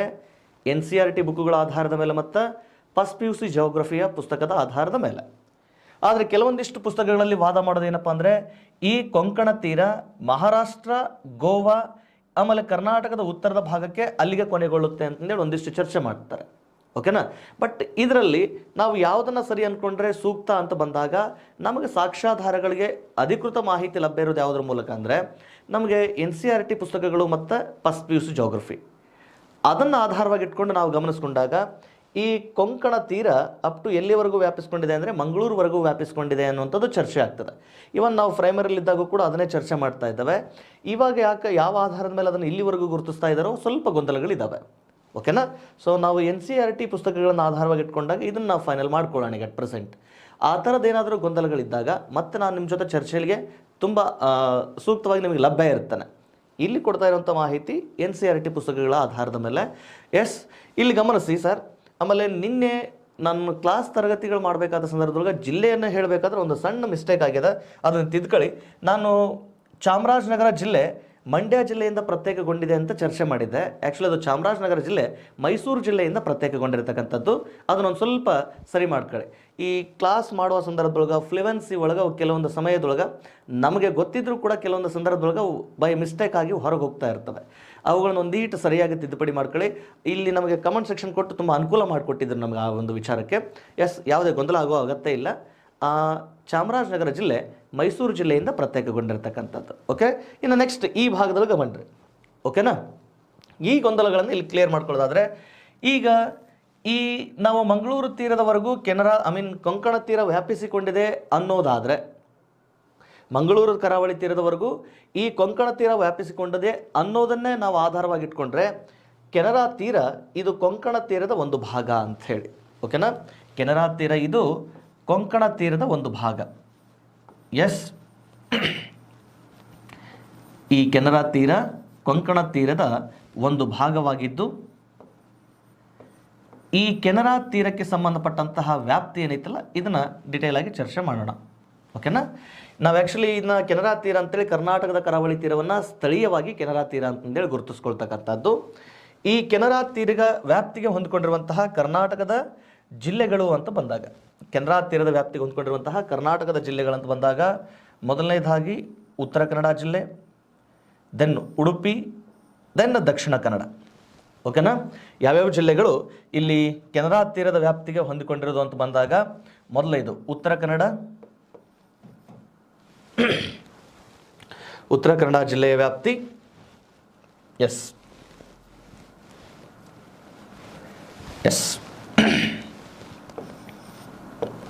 ಉತ್ತರ ಕನ್ನಡ ಆ್ಯಂಡ್ ಉಡುಪಿ, ಉತ್ತರ ಕನ್ನಡ, ಉಡುಪಿ. ಆನಂತರ ದಕ್ಷಿಣ ಕನ್ನಡ ಜಿಲ್ಲೆಗಳು ಇಲ್ಲಿ ಈ ಕರ್ನಾಟಕದ ಕರಾವಳಿ ತೀರಕ್ಕೆ ಹೊಂದಿಕೊಂಡಿರುವಂತಹ ಜಿಲ್ಲೆಗಳಾಗಿರ್ತಕ್ಕಂಥದ್ದು. ಇಲ್ಲಿ ನಾವು ಸೂಕ್ಷ್ಮವಾಗಿ ಗಮನಿಸ್ಕೊಳ್ಳಿ. ಇಲ್ಲಿ ನಾನು ಯಾವ ಕರಾವಳಿ ತೀರ ದೊಡ್ಡದು, ಆನಂತರ ಯಾವುದಿದೆ ಅನ್ನೋದನ್ನೇ ಒಂದಿಷ್ಟು ಇಲ್ಲಿ ಡಿಟೇಲ್ ಆಗಿ ಚರ್ಚೆ ಮಾಡಲಿಕ್ಕೆ ಪ್ರಯತ್ನ ಮಾಡಿದ್ದಾನೆ. ಕರ್ನಾಟಕದ ಕರಾವಳಿ ತೀರ ಇದು ಕೆನರಾ ತೀರ ಅಂತಂದೇಳಿ ಕರೆಸ್ಕೊಳ್ತಕ್ಕಂಥದ್ದು. ಈ ಕೆನರಾ ತೀರ ಉತ್ತರದಿಂದ ದಕ್ಷಿಣಕ್ಕೆ ಸುಮಾರು 320 ಕಿಲೋಮೀಟರ್ಗಳಷ್ಟು ಉದ್ದ ಇದೆ. ಓಕೆನಾ? ಎಷ್ಟು ಉದ್ದಗಿರ್ತಕ್ಕಂಥದ್ದು? 320 ಕಿಲೋಮೀಟರ್ಗಳಷ್ಟು ಉದ್ದ ಇದೆ. ಈ 320 ಕಿಲೋಮೀಟರ್ಗಳಷ್ಟು ಉದ್ದದ ಕರ್ನಾಟಕದ ಈ ಕರಾವಳಿ ತೀರಕ್ಕೆ ಹೊಂದಿಕೊಂಡಿರುವ ಕರ್ನಾಟಕದ ಜಿಲ್ಲೆಗಳು ಅಂತ ಬಂದಾಗ ಮೊದಲನೇದು ಉತ್ತರ ಕನ್ನಡ, ಎರಡನೇದು ಉಡುಪಿ, ಮೂರನೇದು ದಕ್ಷಿಣ ಕನ್ನಡ. ಇನ್ನು ನಾಳೆ ನಮಗೆ ಪ್ರಶ್ನೆ ಕೇಳ್ತಾನೆ, ಕರ್ನಾಟಕದಲ್ಲಿ ಕರಾವಳಿ ತೀರವನ್ನು ಹೊಂದಿರುವ ಜಿಲ್ಲೆಗಳು ಅತಿ ಉದ್ದದ ಕರಾವಳಿ ತೀರಕ್ಕೆ ಅನುಗುಣವಾಗಿ ಕ್ರಮವಾಗಿ ಗುರುತಿಸಿ ಅಂತ ಬಂದಾಗ, ಈ ಕ್ರಮವಾಗಿ ಅಂತ ಬಂದಾಗ ದೊಡ್ಡದರಿಂದ ಸಣ್ಣದರ ಕಡೆ ಗುರುತಿಸ್ಕೊಳ್ತಕ್ಕಂಥದ್ದು. ಸೊ ಇಲ್ಲಿ ಅತಿ ಉದ್ದದ ಕರಾವಳಿ ತೀರ ಅಂತ ಬಂದಾಗ ಉತ್ತರ ಕನ್ನಡ ಜಿಲ್ಲೆ ಇದು ಅಪ್ರಾಕ್ಸಿಮೇಟ್ 160 ಕಿಲೋಮೀಟರ್ಗಳಷ್ಟು ಉದ್ದ ಇದೆ. ದೆನ್ ಉಡುಪಿ ಇದು 92 ಕಿಲೋಮೀಟರ್ಗಳಷ್ಟು ಉದ್ದ ಇದೆ. ಆನಂತರ ದಕ್ಷಿಣ ಕನ್ನಡ 68 ಕಿಲೋಮೀಟರ್ಗಳಷ್ಟು ಉದ್ದ ಇದೆ ಅಂತ ಹೇಳ್ತಾರೆ. ಗಮನಿಸ್ರಿ, 160 ಕಿಲೋಮೀಟರ್ಗಳಷ್ಟು ಉದ್ದ ಉತ್ತರ ಕನ್ನಡ, 92 ಕಿಲೋಮೀಟರ್ಗಳಷ್ಟು ಉದ್ದ ಉಡುಪಿ, 68 ಕಿಲೋಮೀಟರ್ಗಳಷ್ಟು ಉದ್ದ ದಕ್ಷಿಣ ಕನ್ನಡದ ಕರಾವಳಿ ತೀರ. ಈ ಒಂದು ಅಂಕಿಅಂಶಗಳನ್ನು ಗಮನದಲ್ಲಿಟ್ಕೊಂಡಾಗ ನಮಗೆ ಗುರ್ತಾಗೋದು ಅತಿ ಉದ್ದದ ಕರಾವಳಿ ತೀರ ಹೊಂದಿರುವ ಕರ್ನಾಟಕದ ಜಿಲ್ಲೆ ಅಂದರೆ ಅದು ಉತ್ತರ ಕನ್ನಡ, ಉತ್ತರ ಕನ್ನಡದ ನಂತರ ಉಡುಪಿ, ಉಡುಪಿಯ ನಂತರ ದಕ್ಷಿಣ ಕನ್ನಡ. ಅಂದರೆ ದಕ್ಷಿಣ ಕನ್ನಡ ಕರ್ನಾಟಕದಲ್ಲಿ ಅತಿ ಕಡಿಮೆ ಕರಾವಳಿ ತೀರವನ್ನು ಹೊಂದಿರುವಂತಹ ಜಿಲ್ಲೆಯಾಗಿರ್ತಕ್ಕಂಥದ್ದು. ಓಕೆನಾ? ಇಲ್ಲ, ಇದೇ ಪ್ರಶ್ನೆ ನಿಮಗೆ ತುಂಬ ಚೆನ್ನಾಗಿ ಅಂಡರ್ಸ್ಟ್ಯಾಂಡ್ ಮಾಡ್ಕೊಂಡಿದ್ದಾರೆ. ಅತಿ ಉದ್ದದ ಕರಾವಳಿ ತೀರ ಅಂದರೆ ಸುಲಭವಾಗಿ ಉತ್ತರ ಕೊಡ್ತಾರೆ, ಅತಿ ಕಡಿಮೆ ಉದ್ದದ ಕರಾವಳಿ ತೀರ ಅಂತಂದ್ರೂ ಕೂಡ ಸುಲಭವಾಗಿ ಉತ್ತರ ಕೊಡ್ತೀರಿ. ಬಟ್ ನೀವು ಗೊತ್ತಿದ್ದನ್ನೇ ಮತ್ತೊಂದಿಷ್ಟು ಗೊಂದಲ ಮಾಡಲಿಕ್ಕೆ ಪ್ರಶ್ನೆ ಹೇಗೆ ಕೇಳ್ತಾನಂದರೆ, ಕರ್ನಾಟಕದ ಕರಾವಳಿ ತೀರವನ್ನು ಹೊಂದಿರುವ ಜಿಲ್ಲೆಗಳನ್ನು ಆರೋಹಣ ಕ್ರಮದಲ್ಲಿ ಬರೆಯಿರಿ ಅಂತ ಕೇಳ್ತಾನೆ. ಆರೋಹಣ ಕ್ರಮದಲ್ಲಿ ಬರೆಯಿರಿ ಅಥವಾ ಅವರೋಹಣ ಕ್ರಮದಲ್ಲಿ ಬರೆಯಿರಿ ಅಂತ ಕೇಳ್ತಾನೆ. ಆರೋಹಣ ಕ್ರಮ ಅಂತ ಬಂದಾಗ ಸಣ್ಣದರಿಂದ ದೊಡ್ಡದ್ರ ಕಡೆ ಹೋಗ್ತಕ್ಕಂಥದ್ದು. ಆ ರೀತಿ ಬಂದಾಗ ಆರೋಹಣ ಕ್ರಮ ಅಂತ ಬಂದಾಗ ಫಸ್ಟ್ ದಕ್ಷಿಣ ಕನ್ನಡ ಆಗ್ತದೆ, ಆನಂತರ ಉಡುಪಿ ಆಗ್ತದೆ, ಆನಂತರ ಉತ್ತರ ಕನ್ನಡ ಆಗ್ತಕ್ಕಂಥದ್ದು. ಇದನ್ನು ಈ ಒಂದು ವ್ಯಾಪ್ತಿಗಂತ ಅಷ್ಟೇ ಗುರುತಿಸಿಟ್ಕೊಳ್ಳೋಕೆ ಹೋಗ್ಬೇಡ್ರಿ. ಈ ವ್ಯಾಪ್ತಿ ಎಲ್ಲ ವಿಭಾಗಗಳಿಗೂ ಸಂಬಂಧಪಟ್ಟಾಗ ಒಂದಿಷ್ಟು ನೆನಪಿಟ್ಕೊಳ್ಳಿಕ್ಕೆ ಸಾಧ್ಯ ಆಗಲಿ. ಓಕೆನಾ? ಇದು ಕರ್ನಾಟಕದ ಕರಾವಳಿ ತೀರಗಳಿಗೆ ಸಂಬಂಧಪಟ್ಟಂಥ ಒಂದಿಷ್ಟು ಹೈಲೈಟ್ ಆಗಿರ್ತಕ್ಕಂಥದ್ದು ನೆನಪಿರಲಿ. ಅತಿ ಉದ್ದದ ಕರಾವಳಿ ತೀರ ಉತ್ತರ ಕನ್ನಡ ಜಿಲ್ಲೆಗೆ ಹೊಂದ್ಕೊಂಡಿರ್ತಕ್ಕಂಥದ್ದು. ಕರ್ನಾಟಕದ ಕರಾವಳಿ ತೀರನೂ ಕೂಡ ಏನಪ್ಪ ಅಂದರೆ ಸುಮಾರು 320 ಕಿಲೋಮೀಟರ್ಗಳಷ್ಟು ಉದ್ದ ಇದೆ. ಅಷ್ಟೇ ಅಲ್ಲದೆ ಕರ್ನಾಟಕದ ಕರಾವಳಿ ತೀರ ಇತಿಹಾಸದಿಂದಲೂ ಕೂಡ ಸುಮಾರು ಪ್ರಾಚೀನದಿಂದಲೂ ಕೂಡ ನಮ್ಮ ಕರಾವಳಿ ತೀರ ಮ್ಯಾಕ್ರಲ್ ತಳಿಯ ಮೀನುಗಾರಿಕೆಗೆ ಹೆಚ್ಚು ಫೇಮಸ್ ಇದೆ. ಮ್ಯಾಕ್ರಲ್ ತಳಿಯ ಮೀನುಗಾರಿಕೆಗೆ ಹೆಚ್ಚು ಪ್ರಸಿದ್ಧಿ ಇದೆ. ಯಾವುದು? ಕರ್ನಾಟಕ ಮ್ಯಾಕ್ರಲ್ ತಳಿಯ ಮೀನುಗಾರಿಕೆಗೆ ಹೆಚ್ಚು ಪ್ರಸಿದ್ಧಿಯನ್ನು ಹೊಂದಿದೆ. ಈ ಮ್ಯಾಕ್ರಲ್ ತಳಿ ಮೀನುಗಾರಿಕೆ, ಮ್ಯಾಕ್ರಲ್ ಮೀನು ಈಸ್ ನಥಿಂಗ್ ಬಟ್ ಬಾಂಗ್ಡಾ ಮೀನು. ಮ್ಯಾಕ್ರಲ್ ಈಸ್ ನಥಿಂಗ್ ಬಟ್ ಬಾಂಗ್ಡಾ. ಈ ಬಾಂಗ್ಡಾ ಮೀನುಗಾರಿಕೆಗೆ ಕರ್ನಾಟಕ ತುಂಬ ಫೇಮಸ್ ಇರತಕ್ಕಂಥದ್ದು. ಪರಿಣಾಮ ಈ ಕರ್ನಾಟಕದ ಕರಾವಳಿ ತೀರವನ್ನು ಮ್ಯಾಕ್ರಲ್ ತೀರ ಅಂತಲೂ ಕೂಡ ಕರೀತಾರೆ. ಇದೊಂದು ಸ್ವಲ್ಪ ನೆನ್ಪಿಟ್ಕೊಳ್ಳಿ. ಯಾವ ತೀರ? ಕರ್ನಾಟಕದ ಕರಾವಳಿ ತೀರವನ್ನು ಮ್ಯಾಕ್ರಲ್ ತೀರ ಅಂತಲೂ ಕೂಡ ಕರೀತಾರೆ. ಇದೊಂದು ಸ್ವಲ್ಪ ನೆನ್ಪಿಟ್ಕೊಳ್ಳಿ. ಕರ್ನಾಟಕದ ಕರಾವಳಿ ತೀರವನ್ನು ಮ್ಯಾಕ್ರಲ್ ತೀರ ಅಂತಲೂ ಕೂಡ ಕರೀತಕ್ಕಂಥದ್ದು. ಎಸ್, ಇದು ಕೆನರಾ ತೀರನೂ ಹೌದು, ಮ್ಯಾಕ್ರಲ್ ತೀರನೂ ಹೌದು. ಅತಿ ಉದ್ದದ ಕರಾವಳಿ ತೀರಗಳಿಗೆ ಸಂಬಂಧಪಟ್ಟ ಹಾಗೆ ಈ ರೀತಿ ಮಾಹಿತಿ ಇರತಕ್ಕಂಥದ್ದು. ಇನ್ನು ಕರ್ನಾಟಕದ ಕರಾವಳಿ ತೀರಗಳಿಗೆ ಸಂಬಂಧಪಟ್ಟ ಹಾಗೆ ಮತ್ತೆ ಇಲ್ಲಿ ಪ್ರಶ್ನೆಗಳನ್ನು ಕೇಳಬಹುದು ನಿಮಗೆ. ಕರ್ನಾಟಕದ ಕರಾವಳಿ ತೀರಗಳಿಗೆ ಸಂಬಂಧಪಟ್ಟ ಹಾಗೆ ಇಲ್ಲೇನು ಪ್ರಶ್ನೆ ಕೇಳ್ಬೋದು ಅಂದರೆ, ಕರಾವಳಿ ತೀರಕ್ಕೆ ಹೊಂದಿಕೊಂಡಿರುವ ಕರ್ನಾಟಕದ ಅಥವಾ ಕರ್ನಾಟಕದ ಕರಾವಳಿ ತೀರಕ್ಕೆ ಹೊಂದಿಕೊಂಡಿರುವ ಪ್ರಮುಖ ಬೀಚ್ಗಳು ಅನ್ನುವಂಥ ಒಂದಿಷ್ಟು ಮಾಹಿತಿ ಇದೆ. ಕರ್ನಾಟಕದ ಕರಾವಳಿ ತೀರಕ್ಕೆ ಹೊಂದಿಕೊಂಡಿರುವಂತಹ ಪ್ರಮುಖ ಬೀಚ್ಗಳು. ಯಾಕೆ ನಾವು ಇಲ್ಲಿ ಬೀಚ್ಗಳ ಬಗ್ಗೆ ಒಂದೀಟು ಗಮನಿಸಬೇಕು ಅಂತಂದರೆ, ಇತ್ತೀಚೆಗೆ ಬ್ಲೂ ಫ್ಲ್ಯಾಗ್ ಮಾನ್ಯತೆಗೆ ಸಂಬಂಧಪಟ್ಟ ಹಾಗೆ ಒಂದಿಷ್ಟು ಹೆಚ್ಚು ಪ್ರಚಲಿತ ಘಟನಾವಳಿಗಳು ಇವತ್ತು ನಮ್ಮ ಮುಂದೆ ಪ್ರಶ್ನೆಗಳಾಗ್ತಾ ಇದ್ದಾವೆ. ಆ ಕಾರಣಕ್ಕೆ ಕರ್ನಾಟಕದ ಕರಾವಳಿ ತೀರಕ್ಕೆ ಹೊಂದಿಕೊಂಡಿರುವಂತಹ ಕೆಲವೊಂದು ಪ್ರಮುಖ ಬೀಚ್ಗಳ ಬಗ್ಗೆ ಮತ್ತು ಅವುಗಳ ಮೇಲೆ ಕೇಳಬಹುದಾದ ಒಂದಿಷ್ಟು ಪ್ರಶ್ನೆಗಳ ಬಗ್ಗೆ ಚರ್ಚೆ ಮಾಡೋಣ. ಅದರಲ್ಲಿ ಮೊದಲನೇದಾಗಿ ಕರ್ನಾಟಕದಲ್ಲಿ ಕಂಡುಬರುವಂತಹ ಅಥವಾ ಕರ್ನಾಟಕ ಕರಾವಳಿ ತೀರಕ್ಕೆ ಹೊಂದಿಕೊಂಡಿರುವ ಪ್ರಮುಖ ಬೀಚ್ಗಳು ಅಂತ ಬಂದಾಗ ಮೊದಲನೇದು ಈ ಭಾಗದಲ್ಲಿ ಗೋಕರ್ಣ ಬೀಚ್ ಅಂತ ಬರ್ತದೆ. ಯಾವುದು? ಗೋಕರ್ಣ ಬೀಚ್. ಈ ಗೋಕರ್ಣ ಬೀಚ್ ಇದನ್ನು ನಾವು ಓಂ ಬೀಚ್ ಅಂತಲೂ ಕೂಡ ಕರೀತೇವೆ. ಗೋಕರ್ಣ ಬೀಚನ್ನು ಇದನ್ನು ನಾವು ಓಂ ಬೀಚ್ ಅಂತಲೂ ಕೂಡ ಕರೀತೇವೆ. ಯಾಕೆ ಇದನ್ನು ಓಂ ಬೀಚ್ ಅನ್ನಪ್ಪ ಅಂತಂದರೆ ಇದು ಓಂ ಆಕಾರದಲ್ಲಿರೋದ್ರಿಂದ ಅಲ್ಲ. ಗೋಕರ್ಣ ಬೀಚ್ ಇದು ಅರ್ಧಚಂದ್ರಾಕೃತಿಯ ಆಕಾರವನ್ನು ಹೊಂದಿರತಕ್ಕಂಥದ್ದು. ನೆನಪಿರಲಿ, ಗೋಕರ್ಣ ಬೀಚ್ ಇದು ಅರ್ಧಚಂದ್ರಾಕೃತಿಯ ಆಕಾರವನ್ನು ಹೊಂದಿದೆ. ಗೋಕರ್ಣ ಬೀಚ್ ಆದಮೇಲೆ ಮುರುಡೇಶ್ವರ ಬೀಚ್. ಗೋಕರ್ಣ ಬೀಚ್ ಆದಮೇಲೆ ಮುರುಡೇಶ್ವರ ಬೀಚ್. ಆನಂತರ ಮೂರನೇದು ಕಾರವಾರ ಬೀಚ್. ಯಾವುದು? Karwar beach. Gokarna beach, Karwar beach. ಈ ಕಾರವಾರ ಬೀಚ್ಗೆ ಎಟ್ ಪ್ರೆಸೆಂಟ್ ನಾವು ರವೀಂದ್ರನಾಥ ಟ್ಯಾಗೋರ್ ಬೀಚ್ ಅಂತ ಕರೀತೇವೆ. Yes sir, Rabindranath Tagore beach ಅಂತಲೂ ಕೂಡ ಕರೀತೇವೆ. ನೆನಪಿರಲಿ, ರವೀಂದ್ರನಾಥ್ ಟ್ಯಾಗೋರ್ ಬೀಚ್ ಅಂತಲೂ ಕೂಡ ಕರೀತೇವೆ. ದಟ್ ಈಸ್ ನೋಡ್ರಿ, ಕಾರವಾರ ಬೀಚಿಗೆ ರವೀಂದ್ರನಾಥ ಟ್ಯಾಗೋರ್ ಬೀಚ್ ಅಂತ ಕರೀತೇವೆ. ಆ ನಂತರ ಕಾಸರಕೋಡ್ ಬೀಚ್. ಯಾವುದು? ಕಾಸರಕೋಡ್ ಬೀಚ್.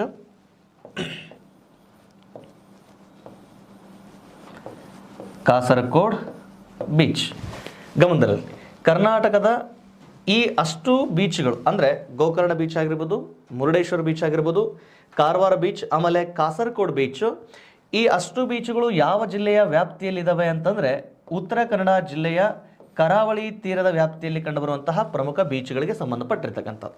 ಓಕೆನಾ?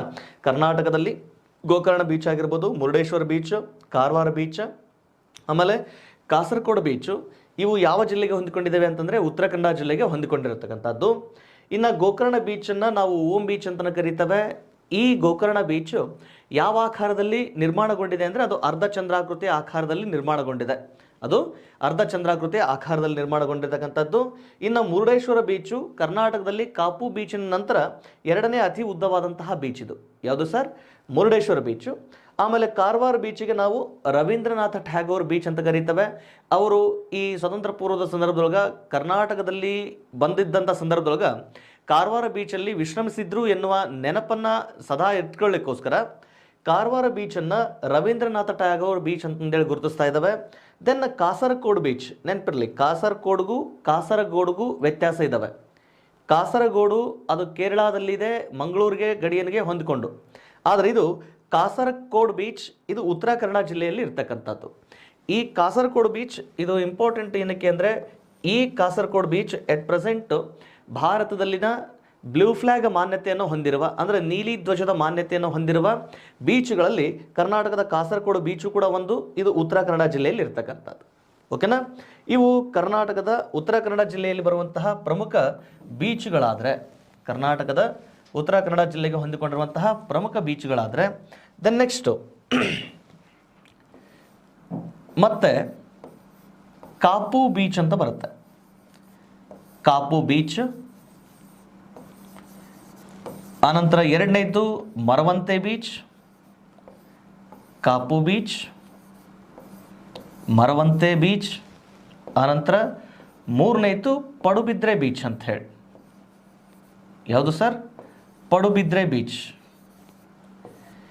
ಈ Kapu beach, Maravanthe beach, Padubidri beach. The next to famous in Karnataka, that is Malpe beach. ಯಾವುದು? ಮಲ್ಪೆ ಬೀಚ್. ಈ Kapu beach, Maravanthe beach, Padubidri beach ಮತ್ತು ಮಲ್ಪೆ ಬೀಚ್, ಈ ಬೀಚ್ಗಳು ಯಾವ ಜಿಲ್ಲೆಗೆ ಹೊಂದಿಕೊಂಡಿದ್ದಾವೆ ಅಂತಂದರೆ ಉಡುಪಿ ಜಿಲ್ಲೆಗೆ ಹೊಂದಿಕೊಂಡಿರ್ತಕ್ಕಂತಹ ಕರ್ನಾಟಕದ ಬೀಚ್ಗಳು. ಕರ್ನಾಟಕದ ಕರಾವಳಿ ತೀರದಲ್ಲಿ ಉಡುಪಿ ಜಿಲ್ಲೆಗೆ ಹೊಂದಿಕೊಂಡಿರುವಂತಹ ಪ್ರಮುಖ ಬೀಚ್ಗಳಂದರೆ Kapu beach, Maravanthe beach, Padubidri beach ಮತ್ತು ಮಲ್ಪೆ ಬೀಚ್. ಇನ್ನು ಕಾಪು ಬೀಚ್ನ ವಿಶೇಷತೆ ಅಂತ ಬಂದಾಗ ಗಮನಿಸಿ, ಕಾಪು ಬೀಚ್ ಇದನ್ನು ಕರ್ನಾಟಕದ ಅತ್ಯಂತ ಉದ್ದವಾದ ಬೀಚ್ ಅಂತ ಕರೀತೇವೆ. ನೆನಪಿರಲಿ, ಕರ್ನಾಟಕದ ಅತಿ ಉದ್ದವಾದ ಬೀಚ್ ಕಾಪು ಬೀಚ್ ಉಡುಪಿ ಜಿಲ್ಲೆಗೆ ಹೊಂದಿಕೊಂಡ್ರೆ, ಇನ್ನು ಮರವಂತೆ ಬೀಚ್ ಇದು ತುಂಬ ವಿಶೇಷತೆಯನ್ನು ಹೊಂದಿರುವಂತಹ ಬೀಚ್. ಹೇಗೆ ಅಂದರೆ ಈ ಬೀಚು ನೋಡ್ರಿ, ಇದೆಲ್ಲ ಸಮುದ್ರ ತೀರ ಅಂತ ಬಂದಾಗ ಈ ಸಮುದ್ರ ತೀರದ ನೇರ ಅಂಚಿನ ಬೀಚ್ ಅಂತ ಕರೀತೇವೆ. ಯಾವುದನ್ನು? ಮರವಂತೆ ಬೀಚನ್ನು. ಗೋಕರ್ಣ ಬೀಚ್ ಅದು ಅರ್ಧಚಂದ್ರಾಕೃತಿಯ ಆಕಾರವನ್ನು ಹೊಂದಿದ್ರೆ, ಮರವಂತೆ ಬೀಚ್ ಇದು ಸಮುದ್ರ ತೀರದ ನೇರ ಅಂಚಿನ ಬೀಚ್ ಅಂತ ಕರಿತೀವಿ. ಅತ್ಯಂತ ವಿಸ್ತಾರವಾಗಿ ನೇರವಾಗಿ ನಿರ್ವಹಣೆಗೊಂಡಿರುವಂತಹ ಬೀಚ್ ಅಂದರೆ ದಟ್ ಈಸ್ ಮರವಂತೆ ಬೀಚ್. ಈ ಮರವಂತೆ ಬೀಚ್ ಕೂಡ ಯಾವ ಜಿಲ್ಲೆಗೆ ಹೊಂದಿಕೊಂಡಿದೆ ಅಂದರೆ ಉಡುಪಿ ಜಿಲ್ಲೆಗೆ ಹೊಂದಿಕೊಂಡಿದೆ. ಆನಂತರ ಪಡುಬಿದ್ರೆ ಬೀಚ್. ಫ್ರೆಂಡ್ಸ್, ತೀರಾ ಇತ್ತೀಚೆಗೆ ನಡೆದಂತಹ PC ಎಕ್ಸಾಮ್ನಲ್ಲಿ ಪಡುಬಿದ್ರೆ ಬೀಚು ಇದು ಯಾವ ಜಿಲ್ಲೆಗೆ ಹೊಂದಿಕೊಂಡಿದೆ ಅನ್ನುವ ಹಾಗೆ ಪ್ರಶ್ನೆ ಕೇಳಿದ್ದ. ಸೊ ಈ ಪಡುಬಿದ್ರೆ ಬೀಚ್ ಯಾವ ಜಿಲ್ಲೆಗೆ ಹೊಂದಿಕೊಂಡಿದೆ ಅಂತಂದರೆ ಉಡುಪಿ ಜಿಲ್ಲೆಯ ಕರಾವಳಿ ತೀರಕ್ಕೆ ಹೊಂದಿಕೊಂಡಿರ್ತಕ್ಕಂಥದ್ದು. ಈ ಪಡುಬಿದ್ರೆ ಬೀಚ್ ಇವನ್ ಕರ್ನಾಟಕದಲ್ಲಿ ಬ್ಲೂ ಫ್ಲಾಗ್ ಮಾನ್ಯತೆಗೆ ಒಳಗೊಂಡಿರುವಂತಹ ಎರಡನೇ ಬೀಚು ಕೂಡ. ಓಕೆನಾ, ಕರ್ನಾಟಕದಲ್ಲಿ 2 ಬೀಚ್ಗಳು ನೀಲಿ ಧ್ವಜದ ಮಾನ್ಯತೆಗೆ ಒಳಗಾಗಿದ್ದಾವೆ. ಒಂದು ಕಾಸರಗೋಡು ಬೀಚ್ ಉತ್ತರ ಕನ್ನಡ ಆದರೆ ಇನ್ನೊಂದು ಪಡುಬಿದ್ರೆ ಬೀಚ್ ಉಡುಪಿ ಜಿಲ್ಲೆಗೆ ಹೊಂದಿಕೊಂಡಿರ್ತಕ್ಕಂಥದ್ದು. Then next Malpe beach. ಈ ಮಲ್ಪೆ ಬೀಚು ಇದು ಯಾವ ಜಿಲ್ಲೆಗೆ ಹೊಂದಿಕೊಂಡಿದೆ ಅಂತೇಳಿ ಈಗ ಆಲ್ರೆಡಿ ಪ್ರಶ್ನೆ ಆಗಿದೆ. ದಟ್ ಈಸ್ ಉಡುಪಿ ಜಿಲ್ಲೆಗೆ ಹೊಂದಿಕೊಂಡಿರೋ ಹಾಗೆ. ಓಕೆನಾ, ಈ ಉಡುಪಿ ಜಿಲ್ಲೆಗೆ ಹೊಂದಿಕೊಂಡಿರುವಂತಹ ಕರ್ನಾಟಕದ ಬೀಚ್ಗಳಿವು ಯಾವುದು? Kapu beach, Maravanthe beach, Padubidri beach, ಆನಂತರ ಮಲ್ಪೆ ಬೀಚ್ಗೆ ಸಂಬಂಧಪಟ್ಟ ಹಾಗೆ. ಓಕೆನಾ, ಇದಾದ್ಮೇಲೆ ಮತ್ತೆ ಉತ್ತರ ಕನ್ನಡ ಜಿಲ್ಲೆಯಲ್ಲಿ ಉತ್ತರ ಕನ್ನಡ ಜಿಲ್ಲೆ ಆಮೇಲೆ ಉಡುಪಿ ಜಿಲ್ಲೆ ಆದರೆ ದ ನೆಕ್ಸ್ಟು ದಕ್ಷಿಣ ಕನ್ನಡ ಜಿಲ್ಲೆಗೆ ಹೊಂದಿಕೊಂಡಿರುವಂತಹ ಬೀಚ್ಗಳು ಅಂತ ಬಂದಾಗ ಯಾವುದು? ದಕ್ಷಿಣ ಕನ್ನಡ ಜಿಲ್ಲೆಗೆ ಹೊಂದಿಕೊಂಡಿರುವಂತಹ ಬೀಚ್ಗಳು, ದಕ್ಷಿಣ ಕನ್ನಡ ಜಿಲ್ಲೆಗೆ ಹೊಂದಿಕೊಂಡಿರುವಂತಹ ಪ್ರಮುಖ ಬೀಚ್ಗಳು ಅಂತ ಬಂದಾಗ ನೆನಪಿರಲಿ, ಇಲ್ಲಿ ಉಳ್ಳಾಲ ಬೀಚ್ ಅಂತ ಬರ್ತದೆ. ಉಳ್ಳಾಲ ಬೀಚ್, ಸೂರತ್ಕಲ್ ಬೀಚ್, ನೆನಪಿರಲಿ Ullal beach, Surathkal beach, Panambur beach, ನೆನಪಿರಲಿ ಯಾವುದು? ಪಣಂಬೂರು ಬೀಚ್. ದೆನ್ ನೆಕ್ಸ್ಟು ತಣ್ಣೀರ್ ಬಾವಿ ಬೀಚ್ ಅಂತ ಬರ್ತದೆ. ಯಾವುದು? ತಣ್ಣೀರ್ ಬಾವಿ ಬೀಚು. ಈ ಅಷ್ಟು ಬೀಚ್ಗಳು ಇವು ಯಾವ ಜಿಲ್ಲೆಗೆ ಹೊಂದಿಕೊಂಡಿರೋ ಬೀಚ್ಗಳು ಅಂತಂದರೆ ದಕ್ಷಿಣ ಕನ್ನಡ ಜಿಲ್ಲೆಗೆ ಹೊಂದಿಕೊಂಡಿರುವಂತಹ ಕರ್ನಾಟಕದ ಬೀಚ್ಗಳು. ಇದರಲ್ಲಿ ಪಣಂಬೂರು ಬೀಚ್ ಏನೈತಲ್ಲ, ಈ ಪಣಂಬೂರು ಬೀಚು ಕರ್ನಾಟಕದ ಪ್ರಮುಖ ಹಾರ್ಬರ್ ಅಂದರೆ ಕರ್ನಾಟಕದ ಪ್ರಮುಖ ಬಂದರು ಮಂಗಳೂರು ಬಂದರಿಗೆ ಹೊಂದಿಕೊಂಡಿರುವಂತಹ ಬೀಚ್ ಯಾವುದು ಅಂದರೆ that is a Panambur beach. ಈ ಪಣಂಬೂರು ಬೀಚ್ ಬಳಿ ನೇತ್ರಾವತಿ ನದಿಯನ್ನು ಗುರುಪುರ ನದಿ ಸೇರ್ಕೊಳ್ತದೆ. ಅಥವಾ ಈ ಪಣಂಬೂರು ಬೀಚ್ ಅಥವಾ ಮಂಗಳೂರು ಬಂದರಿನ ಮೂಲಕ ಹಾದು ಹೋಗುವ ನದಿ ಯಾವುದು ಅಂತಂದರೆ ನೇತ್ರಾವತಿ ನದಿಯ ಉಪನದಿಯಾಗಿದ್ದಂತಹ ಗುರುಪುರ ನದಿ ಹಾದು ಹೋಗ್ತದೆ. ಇದನ್ನು ಸ್ವಲ್ಪ ನೆನ್ಪಿಟ್ಕೊಳ್ಳಿ. ಈ PC ಮತ್ತು PSI ಎಕ್ಸಾಮ್ನ ರೀಸೆಂಟ್ ಕ್ವಶನ್ ಪೇಪರ್ಗಳನ್ನು ಒಂದು ಸ್ವಲ್ಪ ಅವಲೋಕನ ಮಾಡಿದಾಗ ಗುರುಪುರ ನದಿ ಉತ್ತರ ಬರೋ ಹಾಗೆ ಸಾಕಷ್ಟು ಪ್ರಶ್ನೆಗಳನ್ನು ಕೇಳಿದ್ದಾನೆ ನೋಡಿ. ಆ ಗುರುಪುರ ನದಿ ಈ ಪಣಂಬೂರು ಬೀಚ್ ಅಥವಾ ಮಂಗಳೂರು ಬಂದರಿನ ಮೂಲಕ ಹಾದು ಹೋಗುವಂತಹ ಪಶ್ಚಿಮಾಭಿಮುಖವಾಗಿ ಹರಿಯುವ ನದಿ ಅಂತಂದೇಳಿ. Clear sir? ಇದಿಷ್ಟು ಈ ದಕ್ಷಿಣ ಕನ್ನಡ ಜಿಲ್ಲೆಗೆ ಹೊಂದಿಕೊಂಡಿರುವಂತಹ ಪ್ರಮುಖ ಬೀಚ್ಗಳಾಗಿದ್ದಾವೆ. ಇವನ್ನೊಂದಿಷ್ಟು ನೋಟ್ ಮಾಡ್ಕೊಳ್ಳೋಕ್ಕೆ ಸಾಧ್ಯ ಆಗಲಿ. ಈ PC ಮತ್ತು PSIದವ್ರಿಗೆ ಪ್ರಶ್ನೆ ಕೇಳುವ ಏರಿಯಾ ಏನು ಕರ್ನಾಟಕ ಜಾಗ್ರಫಿ ವ್ಯಾಪ್ತಿ ಐತಲ್ಲ, ಇಂತಹ ಏರಿಯಾನೇ ಅತಿ ಹೆಚ್ಚು ಪ್ರಶ್ನೆಗಳಿಗೆ ಉತ್ತರ ಕೊಡಲಿಕ್ಕೆ ಸಾಧ್ಯ ಆಗ್ತಕ್ಕಂಥದ್ದು. ದೆನ್ ನೆಕ್ಸ್ಟು ಇವಿಷ್ಟು ಕರ್ನಾಟಕದ ಕರಾವಳಿ ತೀರಕ್ಕೆ ಹೊಂದಿಕೊಂಡಿರುವಂತಹ ಬೀಚ್ಗಳಾದರೆ ದೆನ್ ನೆಕ್ಸ್ಟ್ ಕರ್ನಾಟಕದ ಕರಾವಳಿ ತೀರಕ್ಕೆ ಹೊಂದಿಕೊಂಡಿರುವ ಪ್ರಮುಖ ದ್ವೀಪಗಳು ಅಂತ ಬರ್ತವೆ. ಕರ್ನಾಟಕದ ಕರಾವಳಿ ತೀರದ ವ್ಯಾಪ್ತಿಯಲ್ಲಿ ಕಂಡುಬರುವಂತಹ ಪ್ರಮುಖ ದ್ವೀಪಗಳು is nothing but islands. Some important islands relating to the Karnataka coastal area ಅಂತ ಹೇಳಿ. ಓಕೆನಾ, ಕರ್ನಾಟಕ ಕೋಸ್ಟಲ್ ಏರಿಯಾಕ್ಕೆ ಸಂಬಂಧಪಡುವಂತಹ ಕೆಲವೊಂದಿಷ್ಟು ದ್ವೀಪಗಳು ಅಂತ ಬಂದಾಗ ಕರ್ನಾಟಕದ ಕರಾವಳಿ ತೀರಕ್ಕೆ ಹೊಂದಿಕೊಂಡಿರುವಂತಹ ಕೆಲವೊಂದಿಷ್ಟು ದ್ವೀಪಗಳು ಅಂತ ಬಂದಾಗ ಇಲ್ಲಿ ಬಸವರಾಯನ ದುರ್ಗ ಅಂತ ಬರ್ತದೆ. ಯಾವುದು? ಬಸವರಾಯನ ದುರ್ಗ. ಬಸವರಾಯನ ದುರ್ಗ. ದೆನ್ ಮೋಗೇರಗುಡ್ಡ, ಗಮನದಲ್ಲಿರಲಿ, ಬಸವರಾಯನ ದುರ್ಗ, ಮೋಗೇರಗುಡ್ಡ, ಆಮೇಲೆ ಅಂಜು ದ್ವೀಪ, ನೆನಪಲ್ಲಿ ಅಂಜು ದ್ವೀಪ, ಆ್ಯಂಡ್ ದೆನ್ ನೇತ್ರಾಣಿ ದ್ವೀಪ ಅಂತ ಬರ್ತವೆ. ನೇತ್ರಾಣಿ ದ್ವೀಪ ಅಂತ ಹೇಳಿ ಇವನ್ನೊಂದು ಸ್ವಲ್ಪ ಲೀಸ್ಟ್ ಮಾಡಿ ಇಟ್ಕೊಳ್ಳೋಕ್ಕೆ ಸಾಧ್ಯ ಆಗಲಿ ಫ್ರೆಂಡ್ಸ್. ಯಾವ್ಯಾವ ದ್ವೀಪಗಳು ಅಂತಂದರೆ ಬಸವರಾಯನ ದುರ್ಗ, ಮೋಗೇರಗುಡ್ಡ, ಅಂಜು ದ್ವೀಪ, ನೇತ್ರಾಣಿ ದ್ವೀಪ. ಈ ದ್ವೀಪಗಳು ಕರ್ನಾಟಕದ ಉತ್ತರ ಕನ್ನಡ ಜಿಲ್ಲೆಯ ಕರಾವಳಿ ತೀರದಲ್ಲಿ ಕಂಡುಬರುವಂತಹ ಪ್ರಮುಖ ದ್ವೀಪಗಳಾಗಿರ್ತಕ್ಕಂಥದ್ದು. ಯಾವುವು? ಬಸವರಾಯನ ದುರ್ಗ, ಮೋಗೇರಗುಡ್ಡ, ಅಂಜು ದ್ವೀಪ ಮತ್ತು ನೇತ್ರಾಣಿ ದ್ವೀಪ. ಈ ನೇತ್ರಾಣಿ ದ್ವೀಪ it is a famous for ಯಾವುದು? ನೇತ್ರಾಣಿ ದ್ವೀಪ. ಇದು ಏನಕ್ಕೆ ಫೇಮಸ್ ಅಂತಂದರೆ ಕರ್ನಾಟಕದಲ್ಲಿ ಬಿಳಿ ಪಾರಿವಾಳಗಳಿಗೆ ಹೆಚ್ಚು ಪ್ರಸಿದ್ಧಿ ಇರುವಂತಹ ದ್ವೀಪ ಇದು. ಯಾವುದು? ನೇತ್ರಾಣಿ ದ್ವೀಪ. ಇದು ಬಿಳಿ ಪಾರಿವಾಳಗಳಿಗೆ ಫೇಮಸ್ ಇರೋದ್ರಿಂದ ಇದನ್ನು ಫಿಜನ್ ಐಲ್ಯಾಂಡ್ ಅಂತ ಕರೀತವೆ. ಯಾವ್ದು ಹೇಳಿ? Pigeon island. ಯಾವುದು pigeon island? That is Netrani ದ್ವೀಪ ಅಥವಾ ಫಿಜನ್ ಐಲ್ಯಾಂಡ್. ಇದು ಯಾವ ಜಿಲ್ಲೆಗೆ ಹೊಂದಿಕೊಂಡಿರುವ ಅಥವಾ ಯಾವ ಜಿಲ್ಲೆಯ ಕರಾವಳಿಗೆ ಹೊಂದಿಕೊಂಡಿರುವ ದ್ವೀಪ ಅಂತ ಕೇಳ್ತಾನೆ.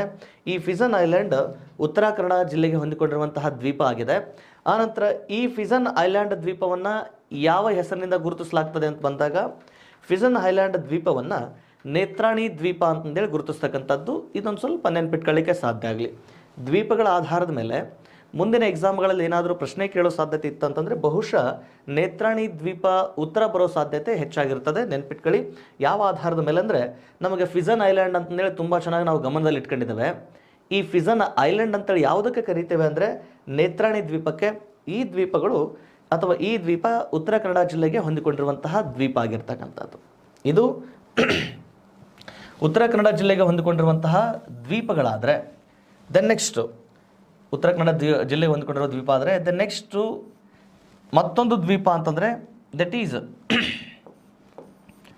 ಸೇಂಟ್ ಮೇರೀಸ್ ದ್ವೀಪ ಅಂತ ಬರುತ್ತೆ. ಇದು ಕರ್ನಾಟಕದ ಅತಿ ಪ್ರಮುಖವಾಗಿರುವಂತಹ ದ್ವೀಪ. ಯಾವುದು? ಸೇಂಟ್ ಮೇರೀಸ್ ದ್ವೀಪ. ಯಾವುದು ಸರ್? ಸೇಂಟ್ ಮೇರೀಸ್ ದ್ವೀಪ. ಈ ಸೇಂಟ್ ಮೇರೀಸ್ ದ್ವೀಪ ಇದು ಯಾವ ಜಿಲ್ಲೆಗೆ ಹೊಂದಿಕೊಂಡಿದೆ ಅಂದರೆ ಉಡುಪಿ ಜಿಲ್ಲೆಯ ಕರಾವಳಿ ವ್ಯಾಪ್ತಿಯೊಳಗೆ ಕಂಡುಬರುವಂತಹ ದ್ವೀಪ. ಯಾವುದು ಸರ್? ಸೇಂಟ್ ಮೇರೀಸ್ ದ್ವೀಪ. ಈ ಉಡುಪಿ ಜಿಲ್ಲೆಯ ವ್ಯಾಪ್ತಿಯಲ್ಲಿ ಕಂಡುಬರುವಂತಹ ಪ್ರಮುಖ ದ್ವೀಪ ದಟ್ ಈಸ್ ಸೇಂಟ್ ಮೇರೀಸ್. ಈ ಸೇಂಟ್ ಮೇರೀಸ್ ದ್ವೀಪವನ್ನು ಕರ್ನಾಟಕದಲ್ಲಿ ಕೊಕೊನಟ್ ದ್ವೀಪ ಅಂತ ಕರೀತಾರೆ. ಬಿಕಾಸ್ ಆಫ್ ತುಂಬ ಉತ್ತಮವಾದಂತಹ ತೆಂಗು ಅಲ್ಲಿ ಬೆಳೀತದೆ. ಯಾವ ದ್ವೀಪ? ಕೊಕೊನಟ್ ದ್ವೀಪ ಅಂತಂದೇಳಿ ಕರೀತವೆ. ಜೊತೆಗೆ ಇದೇ ಸೇಂಟ್ ಮೇರೀಸ್ ದ್ವೀಪವನ್ನು ಮತ್ತೆ ಸ್ಥಳೀಯವಾಗಿ ನೆನಪಿರಲಿ, ಸ್ಥಳೀಯವಾಗಿ ಇದೇ ದ್ವೀಪವನ್ನು ತೊಣ್ಸೆಪಾರ್ ದ್ವೀಪ ಅಂತಲೂ ಕೂಡ ಕರೀತಾರೆ. ನೆನಪಿರಲಿ, ತೊಣ್ಸೆಪಾರ್ ದ್ವೀಪ ಅಥವಾ ಈ ಸೇಂಟ್ ಮೇರೀಸ್ ದ್ವೀಪಕ್ಕಿರುವಂತಹ ಇನ್ನಿತರ ಹೆಸರುಗಳು ಅಂತ ಪ್ರಶ್ನೆ ಕೇಳಿದಾಗ ಇದನ್ನು ಕೊಕೊನಟ್ ದ್ವೀಪ ಅಂತಲೂ ಕೂಡ ಕರೀತವೆ. ತೊಣ್ಸೆಪಾರ್ ದ್ವೀಪ ಇದು 9ನೇ ತರಗತಿಯ ಬುಕ್ಕದಲ್ಲಿ ಈ ಬಗ್ಗೆ ಮಾಹಿತಿ ಇದೆ ನೋಡಿ. ಇದೊಂದು ಸ್ವಲ್ಪ ಗಮನಿಸಿಟ್ಕೊಳ್ಳೋಕ್ಕೆ ಸಾಧ್ಯ ಆಗಲಿ. 9th ಸ್ಟ್ಯಾಂಡರ್ಡ್ ಜಾಗ್ರಫಿಗೆ ಸಂಬಂಧಪಟ್ಟ ಹಾಗೆ ಅಲ್ಲಿರುವಂತಹ ಪುಸ್ತಕದೊಳಗೆ ಈ ಒಂದು ಮಾಹಿತಿ ಇದೆ. ಇದನ್ನೊಂದೀಟು ನೆನಪಿಟ್ಕೊಳ್ಳಿಕ್ಕೆ ಸಾಧ್ಯ ಆಗಲಿ.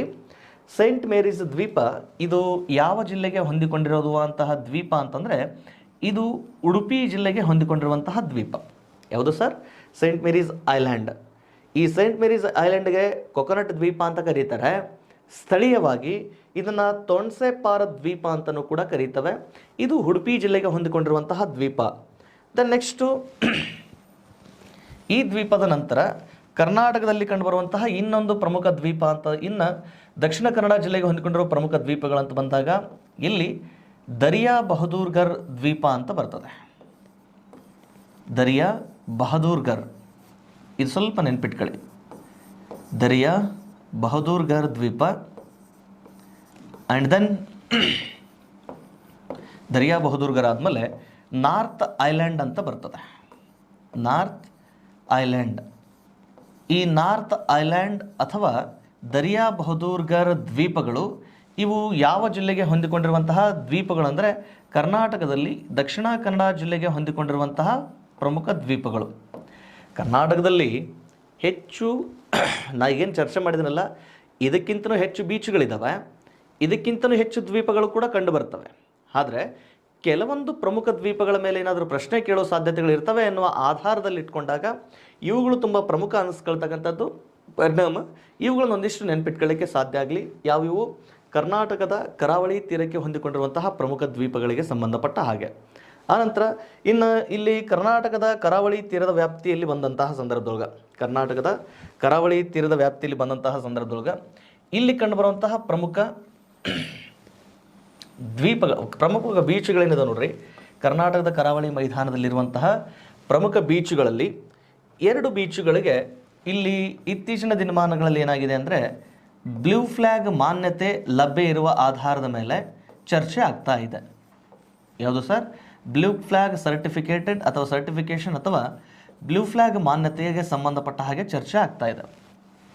ನೀಲಿ ಧ್ವಜದ ಮಾನ್ಯತೆ ಅಂತ ಹೇಳಿ, ನೀಲಿ ಧ್ವಜದ ಮಾನ್ಯತೆ ಅಥವಾ blue flag certification is nothing but identification of the quality of beaches over world in the world ಅಂತ ಹೇಳಿ. ಅಂದರೆ ಪ್ರಪಂಚದಾದ್ಯಂತ ಬೀಚುಗಳ ಕ್ವಾಲಿಟಿಯನ್ನು ಇಂಡಿಕೇಶನ್ ಮಾಡಲಿಕ್ಕೆ, ಓಕೆನಾ, ಇವುಗಳಿಗೆ ಬ್ಲೂ ಫ್ಲ್ಯಾಗ್ ಮಾನ್ಯತೆ ಲಭ್ಯ ಇರತಕ್ಕಂಥದ್ದು. ಆ ರೀತಿ ಬ್ಲೂ ಫ್ಲ್ಯಾಗ್ ಮಾನ್ಯತೆ ಲಭ್ಯ ಇರುವಂತಹ ಕರ್ನಾಟಕದ 2 ಬೀಚ್ಗಳು ಅಂತ ಬಂದಾಗ, ಮೊದಲನೇದು ಕಾಸರಕೋಡು ಬೀಚ್. ಯಾವುದು? ಕಾಸರಕೋಡು ಬೀಚ್, ಓಕೆನಾ. ಇದು ಕಾಸರಕೋಡು ಬೀಚ್ ಇದು ಯಾವ ಜಿಲ್ಲೆಗೆ ಹೊಂದಿಕೊಂಡಿದೆ ಅಂತಂದರೆ ಉತ್ತರ ಕನ್ನಡ ಜಿಲ್ಲೆಗೆ ಹೊಂದಿಕೊಂಡಿರ್ತಕ್ಕಂಥದ್ದು. ಕಾಸರಕೋಡು ಬೀಚ್ ಇದು ಉತ್ತರ ಕನ್ನಡ ಜಿಲ್ಲೆಗೆ ಹೊಂದಿಕೊಂಡಿದ್ರೆ, ದೆನ್ ಪಡುಬಿದ್ರೆ ಬೀಚ್, ಓಕೆನಾ. ಪಡುಬಿದ್ರೆ ಬೀಚ್ ಇದು ಯಾವ ಜಿಲ್ಲೆಗೆ ಹೊಂದಿಕೊಂಡಿದೆ ಅಂತಂದರೆ ದಕ್ಷಿಣ ಕನ್ನಡ ಜಿಲ್ಲೆಗೆ ಹೊಂದಿಕೊಂಡಿರುವಂತಹ ಬೀಚು. ಈ ಕರ್ನಾಟಕದ ಈ 2 ಬೀಚ್ಗಳಿಗೆ ಬ್ಲೂ ಫ್ಲ್ಯಾಗ್ನ ಮಾನ್ಯತೆ ಲಭ್ಯ ಇರತಕ್ಕಂಥದ್ದು. ಕ್ಲಿಯರ್? ಎಸ್, ಕರ್ನಾಟಕದೊಳಗೆ. ಇನ್ನು ಬ್ಲೂ ಫ್ಲ್ಯಾಗ್ ಮಾನ್ಯತೆ ಹೊಂದಿರುವಂತಹ ಈ ಕಡೆ ನೆಕ್ಸ್ಟ್ ಬ್ಲೂ ಫ್ಲ್ಯಾಗ್ ಮಾನ್ಯತೆಗೆ ಹೊಂದಿಕೊಂಡಿರುವಂತಹ ಬಹು ಪ್ರಮುಖ ಬೀಚ್ಗಳಿಗೆ ಸಂಬಂಧಪಟ್ಟ ಹಾಗೆ ಒಂದಿಷ್ಟು ಗಮನಿಸೋದಾದರೆ ಇಲ್ಲಿ ಗಮನಿಸ್ರಿ. ಕರ್ನಾಟಕದಲ್ಲಿ ಅಥವಾ ಭಾರತದಲ್ಲಿ ಬ್ಲೂ ಫ್ಲ್ಯಾಗ್ನ ಮಾನ್ಯತೆ ಅಂತ ಬಂದಾಗ, ಭಾರತದಲ್ಲಿ ಬ್ಲೂ ಫ್ಲ್ಯಾಗ್ನ ಮಾನ್ಯತೆ ಅಂತ ಬಂದಾಗ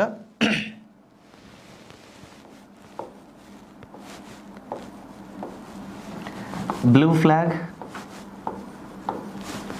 ಅಥವಾ ನೀಲಿ ಧ್ವಜದ ಮಾನ್ಯತೆ, ಇದರ ಹಿನ್ನೆಲೆಯನ್ನು ಒಂದು ಸ್ವಲ್ಪ ಗಮನಿಸಿಕೊಂಡಾಗ, ನೀಲಿ ಧ್ವಜದ ಮಾನ್ಯತೆಯನ್ನು ಅಥವಾ ಗಮನಿಸಿಕೊಂಡಾಗ ಫ್ರೆಂಡ್ಸ್, ಈ ನೀಲಿ ಧ್ವಜದ ಮಾನ್ಯತೆಯನ್ನು ಎಸ್,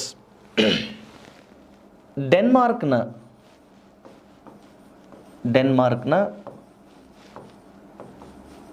ಸಂಸ್ಥೆ ಯಾವುದು ಅಂದರೆ FEE ಎನ್ನುವಂತಹ ಸಂಸ್ಥೆ. FEE is nothing but foundation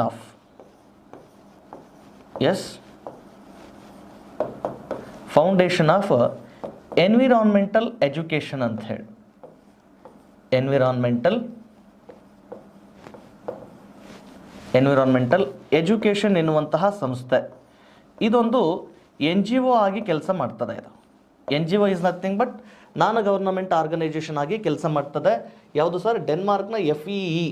ಇದರ ಪ್ರಧಾನ ಕಚೇರಿ ಎಲ್ಲಿದೆಪ್ಪ ಅಂತಂದರೆ ಡೆನ್ಮಾರ್ಕ್ನ ಕೋಪೆನ್ ಹೆಗನ್ನಲ್ಲಿದೆ ಇರ್ತಕ್ಕಂಥದ್ದು. ಡೆನ್ಮಾರ್ಕ್ನ ಕೋಪೆನ್ ಹೆಗನ್ನಲ್ಲಿದೆ. ಈ ಕೋಪೆನ್ ಹೆಗನ್ನ ಸಂಸ್ಥೆ ಇದು ಪ್ರಪಂಚದಾದ್ಯಂತ ಅತ್ಯಂತ ಸ್ವಚ್ಛ ಮತ್ತು ಸುಂದರ ಇಕೋ ಬೀಚ್ಗಳಿಗೆ, ನೆನಪಿರಲಿ ಯಾವ ಬೀಚ್ಗಳಿಗೆ ಅಂದರೆ eco beach is nothing but ಪರಿಸರ ಸ್ನೇಹಿ ಬೀಚ್ಗಳಿಗೆ, ಅವುಗಳನ್ನು ಗುರುತಿಸಿ ಅವುಗಳಿಗೆ ನೀಲಿ ಧ್ವಜದ ಮಾನ್ಯತೆಯನ್ನು ನೀಡ್ತಕ್ಕಂಥದ್ದು. ನೀಲಿ ಧ್ವಜದ ಮಾನ್ಯತೆ ಹೇಳಿದ್ನಲ್ಲ, ನೀಲಿ ಧ್ವಜದ ಮಾನ್ಯತೆ it shows the indication of quality of that beaches ಅಂತೇಳಿ, ಓಕೆನಾ. ಸೊ ಆ ಬೀಚ್ನ ಕ್ವಾಲಿಟಿಯನ್ನು ಇಂಡಿಕೇಟ್ ಮಾಡಲಿಕ್ಕೆ ಅಥವಾ ಗುರುತಿಸೋದಕ್ಕೆ ಬ್ಲೂ ಫ್ಲ್ಯಾಗ್ ಮಾನ್ಯತೆ ಹೆಚ್ಚು ಎಟ್ ಪ್ರೆಸೆಂಟ್ ಪರಿಣಾಮಕಾರಿಯಾದಂತಹ ಗುರುತಾಗಿರ್ತಕ್ಕಂಥದ್ದು. ಇವತ್ತು ಈ ಮಾನ್ಯತೆಯನ್ನು ಈ ಡೆನ್ಮಾರ್ಕ್ನ FEE ಸಂಸ್ಥೆ 1985ರಿಂದ ಈ ನೀಲಿ ಧ್ವಜದ ಮಾನ್ಯತೆಯನ್ನು ಕೊಡೋದಕ್ಕೆ ಪ್ರಾರಂಭ ಮಾಡ್ತದೆ. ಬಟ್ ಇದು FEE ಮಾನ್ಯತೆ ಏನೈತಲ್ಲ, ಬ್ಲೂ ಫ್ಲ್ಯಾಗ್ನ ಮಾನ್ಯತೆ 1985ರಿಂದ 2001ರವರೆಗೆ ಕೇವಲ ಯುರೋಪಿಯನ್ ರಾಷ್ಟ್ರಗಳ ಬೀಚ್ಗಳಿಗೆ ಮಾತ್ರ ಸಂಬಂಧಪಡ್ತಾ ಇತ್ತು. ಬಟ್ 2001ರಲ್ಲಿ ದಕ್ಷಿಣ ಆಫ್ರಿಕಾನೂ ಕೂಡ ಈ ವ್ಯಾಪ್ತಿಗೆ ಸಂಬಂಧಪಡ್ತು. ದಕ್ಷಿಣ ಆಫ್ರಿಕಾನು ಕೂಡ ಈ ವ್ಯಾಪ್ತಿಗೆ ಸಂಬಂಧಪಟ್ಟ ನಂತರ ಇಲ್ಲೇನಾಯಿತು, ಈ ಒಂದು ಮಾಹಿತಿ ಅಥವಾ ಈ FEE ನೀಡ್ತಾ ಇದ್ದಂತಹ ಬ್ಲೂ ಫ್ಲ್ಯಾಗ್ನ ಗುರುತು ಅಥವಾ ಸರ್ಟಿಫಿಕೇಟ್ ಏನಾಯಿತು, ಪ್ರಪಂಚದ ಎಲ್ಲ ಬೀಚ್ಗಳಿಗೂ ಕೂಡ ವಿಸ್ತಾರಗೊಳ್ತು. ಆ ನಂತರ ಈ 2001ರ ನಂತರ ಪ್ರಪಂಚದ ಎಲ್ಲ ಬೀಚ್ಗಳಿಗೂ ಕೂಡ ನೀಡೋದಕ್ಕೆ ಪ್ರಾರಂಭ ಮಾಡಿದರು. ಆಮೇಲೆ ಈ ಡೆನ್ಮಾರ್ಕ್ ಸಂಸ್ಥೆ ಈ ಬ್ಲೂ ಫ್ಲ್ಯಾಗ್ ಮಾನ್ಯತೆಗೆ ಒಳಗಾಗಿರುವಂತಹ ಬೀಚ್ಗಳನ್ನು ಆಯ್ಕೆ ಮಾಡ್ಕೋಬೇಕಾದ್ರೆ ಇಲ್ಲಿ ನಿರ್ಣಾಯಕ ಅಥವಾ ಬೀಚ್ಗಳನ್ನು ನಿರ್ಣಯ ಮಾಡಬೇಕಾಗಿತ್ತನಪ್ಪ ಅಂದರೆ ಕೆಲವೊಂದಿಷ್ಟು ಸಂಸ್ಥೆಗಳ ಸಲಹೆಯನ್ನು ಕೂಡ ಪಡ್ಕೊಂಡು ಇಲ್ಲಿ ಬೀಚ್ಗಳನ್ನು ಆಯ್ಕೆ ಮಾಡಬೇಕಾಗ್ತದೆ. ಆ ರೀತಿ ಇಲ್ಲಿ ನಿರ್ಣಾಯಕ ಹಂತದಲ್ಲಿರುವಂತಹ ಪ್ರಮುಖ ಸಂಸ್ಥೆಗಳು ಯಾವುವು ಅಂತಂದರೆ ಇಲ್ಲೊಂದಿಷ್ಟು UNWTO ಎನ್ನುವ ಸಂಸ್ಥೆ ಬರ್ತದೆ. UNWTO ಸಂಸ್ಥೆ ಆಗಿರ್ಬೋದು, ಆಮೇಲೆ UNEP ಆಗಿರ್ಬೋದು, UNEP, ಆನಂತರ IUCN ಎನ್ನುವಂತಹ ಸಂಸ್ಥೆಗಳು. ಈ ಎಲ್ಲ ಸಂಸ್ಥೆಗಳು ಯಾವುದಾದ್ರೂ ಒಂದು ಬೀಚ್ಗಳನ್ನು ಗುರುತಿಸಬೇಕಾದ್ರೆ ಅಥವಾ ಬ್ಲೂ ಫ್ಲ್ಯಾಗ್ ಮಾನ್ಯತೆಯನ್ನು ನೀಡುವಂತಹ ವ್ಯವಸ್ಥೆ ಇದ್ದಂಥ ಸಂದರ್ಭದೊಳಗೆ ಈ ಸಂಸ್ಥೆಗಳ ಸಲಹೆ ಆಧಾರದ ಮೇರೆಗೆ FEE ಏನು ಮಾಡ್ತದೆ, ಬ್ಲೂ ಫ್ಲ್ಯಾಗ್ ಮಾನ್ಯತೆಯನ್ನು ನೀಡುವ ಬೀಚ್ಗಳನ್ನು ಗುರುತಿಸ್ಕೊಳ್ತದೆ. ಆ್ಯಕ್ಚುಲಿ ಪ್ರಪಂಚದಾದ್ಯಂತ ಎಲ್ಲ ರಾಷ್ಟ್ರಗಳೇನು ಮಾಡ್ತವೆ, ಬ್ಲೂ ಫ್ಲ್ಯಾಗ್ ಮಾನ್ಯತೆಗೆ ತಮ್ಮ ದೇಶದ ಗಡಿಯ ವ್ಯಾಪ್ತಿಯಲ್ಲಿರುವಂತಹ ಅತ್ಯಂತ ಸ್ವಚ್ಛ ಸುಂದರ ಬೀಚ್ಗಳನ್ನು ಶಿಫಾರಸು ಮಾಡಿರ್ತವೆ. ಆ ರೀತಿ ಶಿಫಾರಸುಗೊಂಡೋಗ ಬೀಚ್ಗಳನ್ನು ಒಂದಿಷ್ಟು ಗುರುತಿಸಿ ಅಧ್ಯಯನ ಮಾಡಿ ಈ ಸಂಸ್ಥೆಗಳು ನೀಡುವ ಕೆಲವೊಂದು ಮಾನದಂಡಗಳನ್ನು ಆಧಾರವಾಗಿಟ್ಕೊಂಡು ಮಾನ್ಯತೆಯನ್ನು ನೀಡಲಾಗ್ತದೆ. UNWTO is nothing but United Nation World tourism organisation ಅಂತೇಳಿ, not trade organisation, world tourism organisation ಅಂತೇಳಿ. Then UNEP is nothing but United Nations environmental programme ಅಂತ ಹೇಳಿ. ಅದಾದಮೇಲೆ ಇದು IUCN international union for conservation of nature or natural resources ಅಂತ ಹೇಳಿ. ಇವೆಲ್ಲ ನೋಡ್ರಿ, ಟೂರಿಸಮ್ ಆರ್ಗನೈಜೇಷನ್ ಅಂದರೆ ಯಾವ ಬೀಚ್ ಸೆಲೆಕ್ಟ್ ಆಗ್ತದೋ ಆ ಬೀಚ್ನ ವ್ಯಾಪ್ತಿ ಟೂರಿಸಮ್ಗೂ ಕೂಡ ಹೆಚ್ಚು ಪ್ರಾಶಸ್ತ್ಯ ಲಭ್ಯ ಇರುತ್ತೆ ಅನ್ನುವ ಆಧಾರದ ಮೇಲೆ ಈ ಟೂರಿಸಮ್ ಆರ್ಗನೈಜೇಷನ್ ಅವುಗಳನ್ನು ಗುರುತಿಸ್ತಕ್ಕಂಥದ್ದು. ಅದಾದಮೇಲೆ environmental programme is nothing but ಒಂದು ಬೀಚ್ ಅದನ್ನು ಆಯ್ಕೆ ಆಗಬೇಕಾಗಿತ್ತಂತಂದ್ರೆ ಅದೊಂದು ಫಸ್ಟ್ ಇಕೋ ಬೀಚ್ ಆಗಿರಬೇಕು, ಅಂದರೆ ಪರಿಸರ ಸ್ನೇಹಿ ಬೀಚ್ ಆಗಿರಬೇಕು ಅಂತ ಹೇಳಿ. ನೆನಪಿರಲಿ, ಯಾವುದೇ ಒಂದು ಬೀಚನ್ನು ಬ್ಲೂ ಫ್ಲ್ಯಾಗ್ ಮಾನ್ಯತೆಗೆ ಬರಬೇಕಾಗಿತ್ತನಪ್ಪ ಅಂದರೆ ಅಲ್ಲಿ ಸುಮಾರು 33 ಕ್ರೈಟೀರಿಯಾಸ್ಗಳಿದ್ದಾವೆ, ಅಂದರೆ 33 ಮಾನದಂಡಗಳಿದ್ದಾವೆ. ಈ ಒಂದು ಮಾನದಂಡದ ಸಂಖ್ಯೆನೂ ಕೂಡ ಉತ್ತರ ಆಗೋ ಸಾಧ್ಯತೆ ಇರ್ತದೆ, ನೆನ್ಪಿಟ್ಕೊಳ್ಳಿ. ಯಾವುದೇ ಒಂದು ಬೀಚನ್ನು ನೀಲಿ ಧ್ವಜದ ಮಾನ್ಯತೆಗೆ ಆಯ್ಕೆ ಮಾಡಬೇಕಾಗಿತ್ತಂದರೆ ಕನಿಷ್ಠ 33 ಮಾನದಂಡಗಳನ್ನು ಅದು ಹೆದರಿಸಬೇಕಾಗ್ತದೆ. ಆ 33 ಮಾನದಂಡಗಳ ನಂತರ ಅದೊಂದು ನೀಲಿ ಧ್ವಜದ ಮಾನ್ಯತೆಗೆ ಒಳಗಾಗ್ತಕ್ಕಂಥದ್ದು. ಹಾಗಾಗಿ ಈ ಬ್ಲೂ ಫ್ಲ್ಯಾಗ್ ಮಾನ್ಯತೆಗೆ ಒಳಗಾಗುವ ಬೀಚ್ಗಳಿಗೆ ಅತಿ ದೊಡ್ಡ ಅನುಕೂಲತೆ ಏನಪ್ಪ ಅಂದರೆ ಅದು ಅತ್ಯಂತ ಸುಂದರವಾದಂತಹ ಬೀಚು, ಪ್ರವಾಸೋದ್ಯಮಕ್ಕೆ ಹೆಚ್ಚು ಪ್ರಾಶಸ್ತ್ಯ ಇರುವಂತಹ ಬೀಚ್ ಅಂತಂದೇಳಿ ಐಡೆಂಟಿಫಿಕೇಶನ್ ಸಿಗುತ್ತೆ. ಸಿಕ್ಕ ಪರಿಣಾಮ ಆ ಬೀಚ್ನ ವ್ಯಾಪ್ತಿಯೊಳಗೆ ಅತಿ ದೊಡ್ಡ ಪ್ರಮಾಣದ ಪ್ರವಾಸೋದ್ಯಮ ಇಂಪ್ರೂವ್ಮೆಂಟ್ ಆಗುತ್ತೆ, ಆ ಮೂಲಕ ಆರ್ಥಿಕ ಚಟುವಟಿಕೆಗಳು ಕೂಡ ಇಂಪ್ರೂವ್ಮೆಂಟ್ ಆಗ್ತವೆ. ಆ ಕಾರಣಕ್ಕಾಗಿ ಎಲ್ಲ ರಾಷ್ಟ್ರಗಳೇನು ಮಾಡ್ತವೆ, ತಮ್ಮ ಬೀಚ್ಗಳಿಗೆ ಬ್ಲೂ ಫ್ಲ್ಯಾಗ್ ಮಾನ್ಯತೆಗಳಿಗಾಗಿ ಶಿಫಾರಸನ್ನು ನೀಡ್ತಿರ್ತವೆ.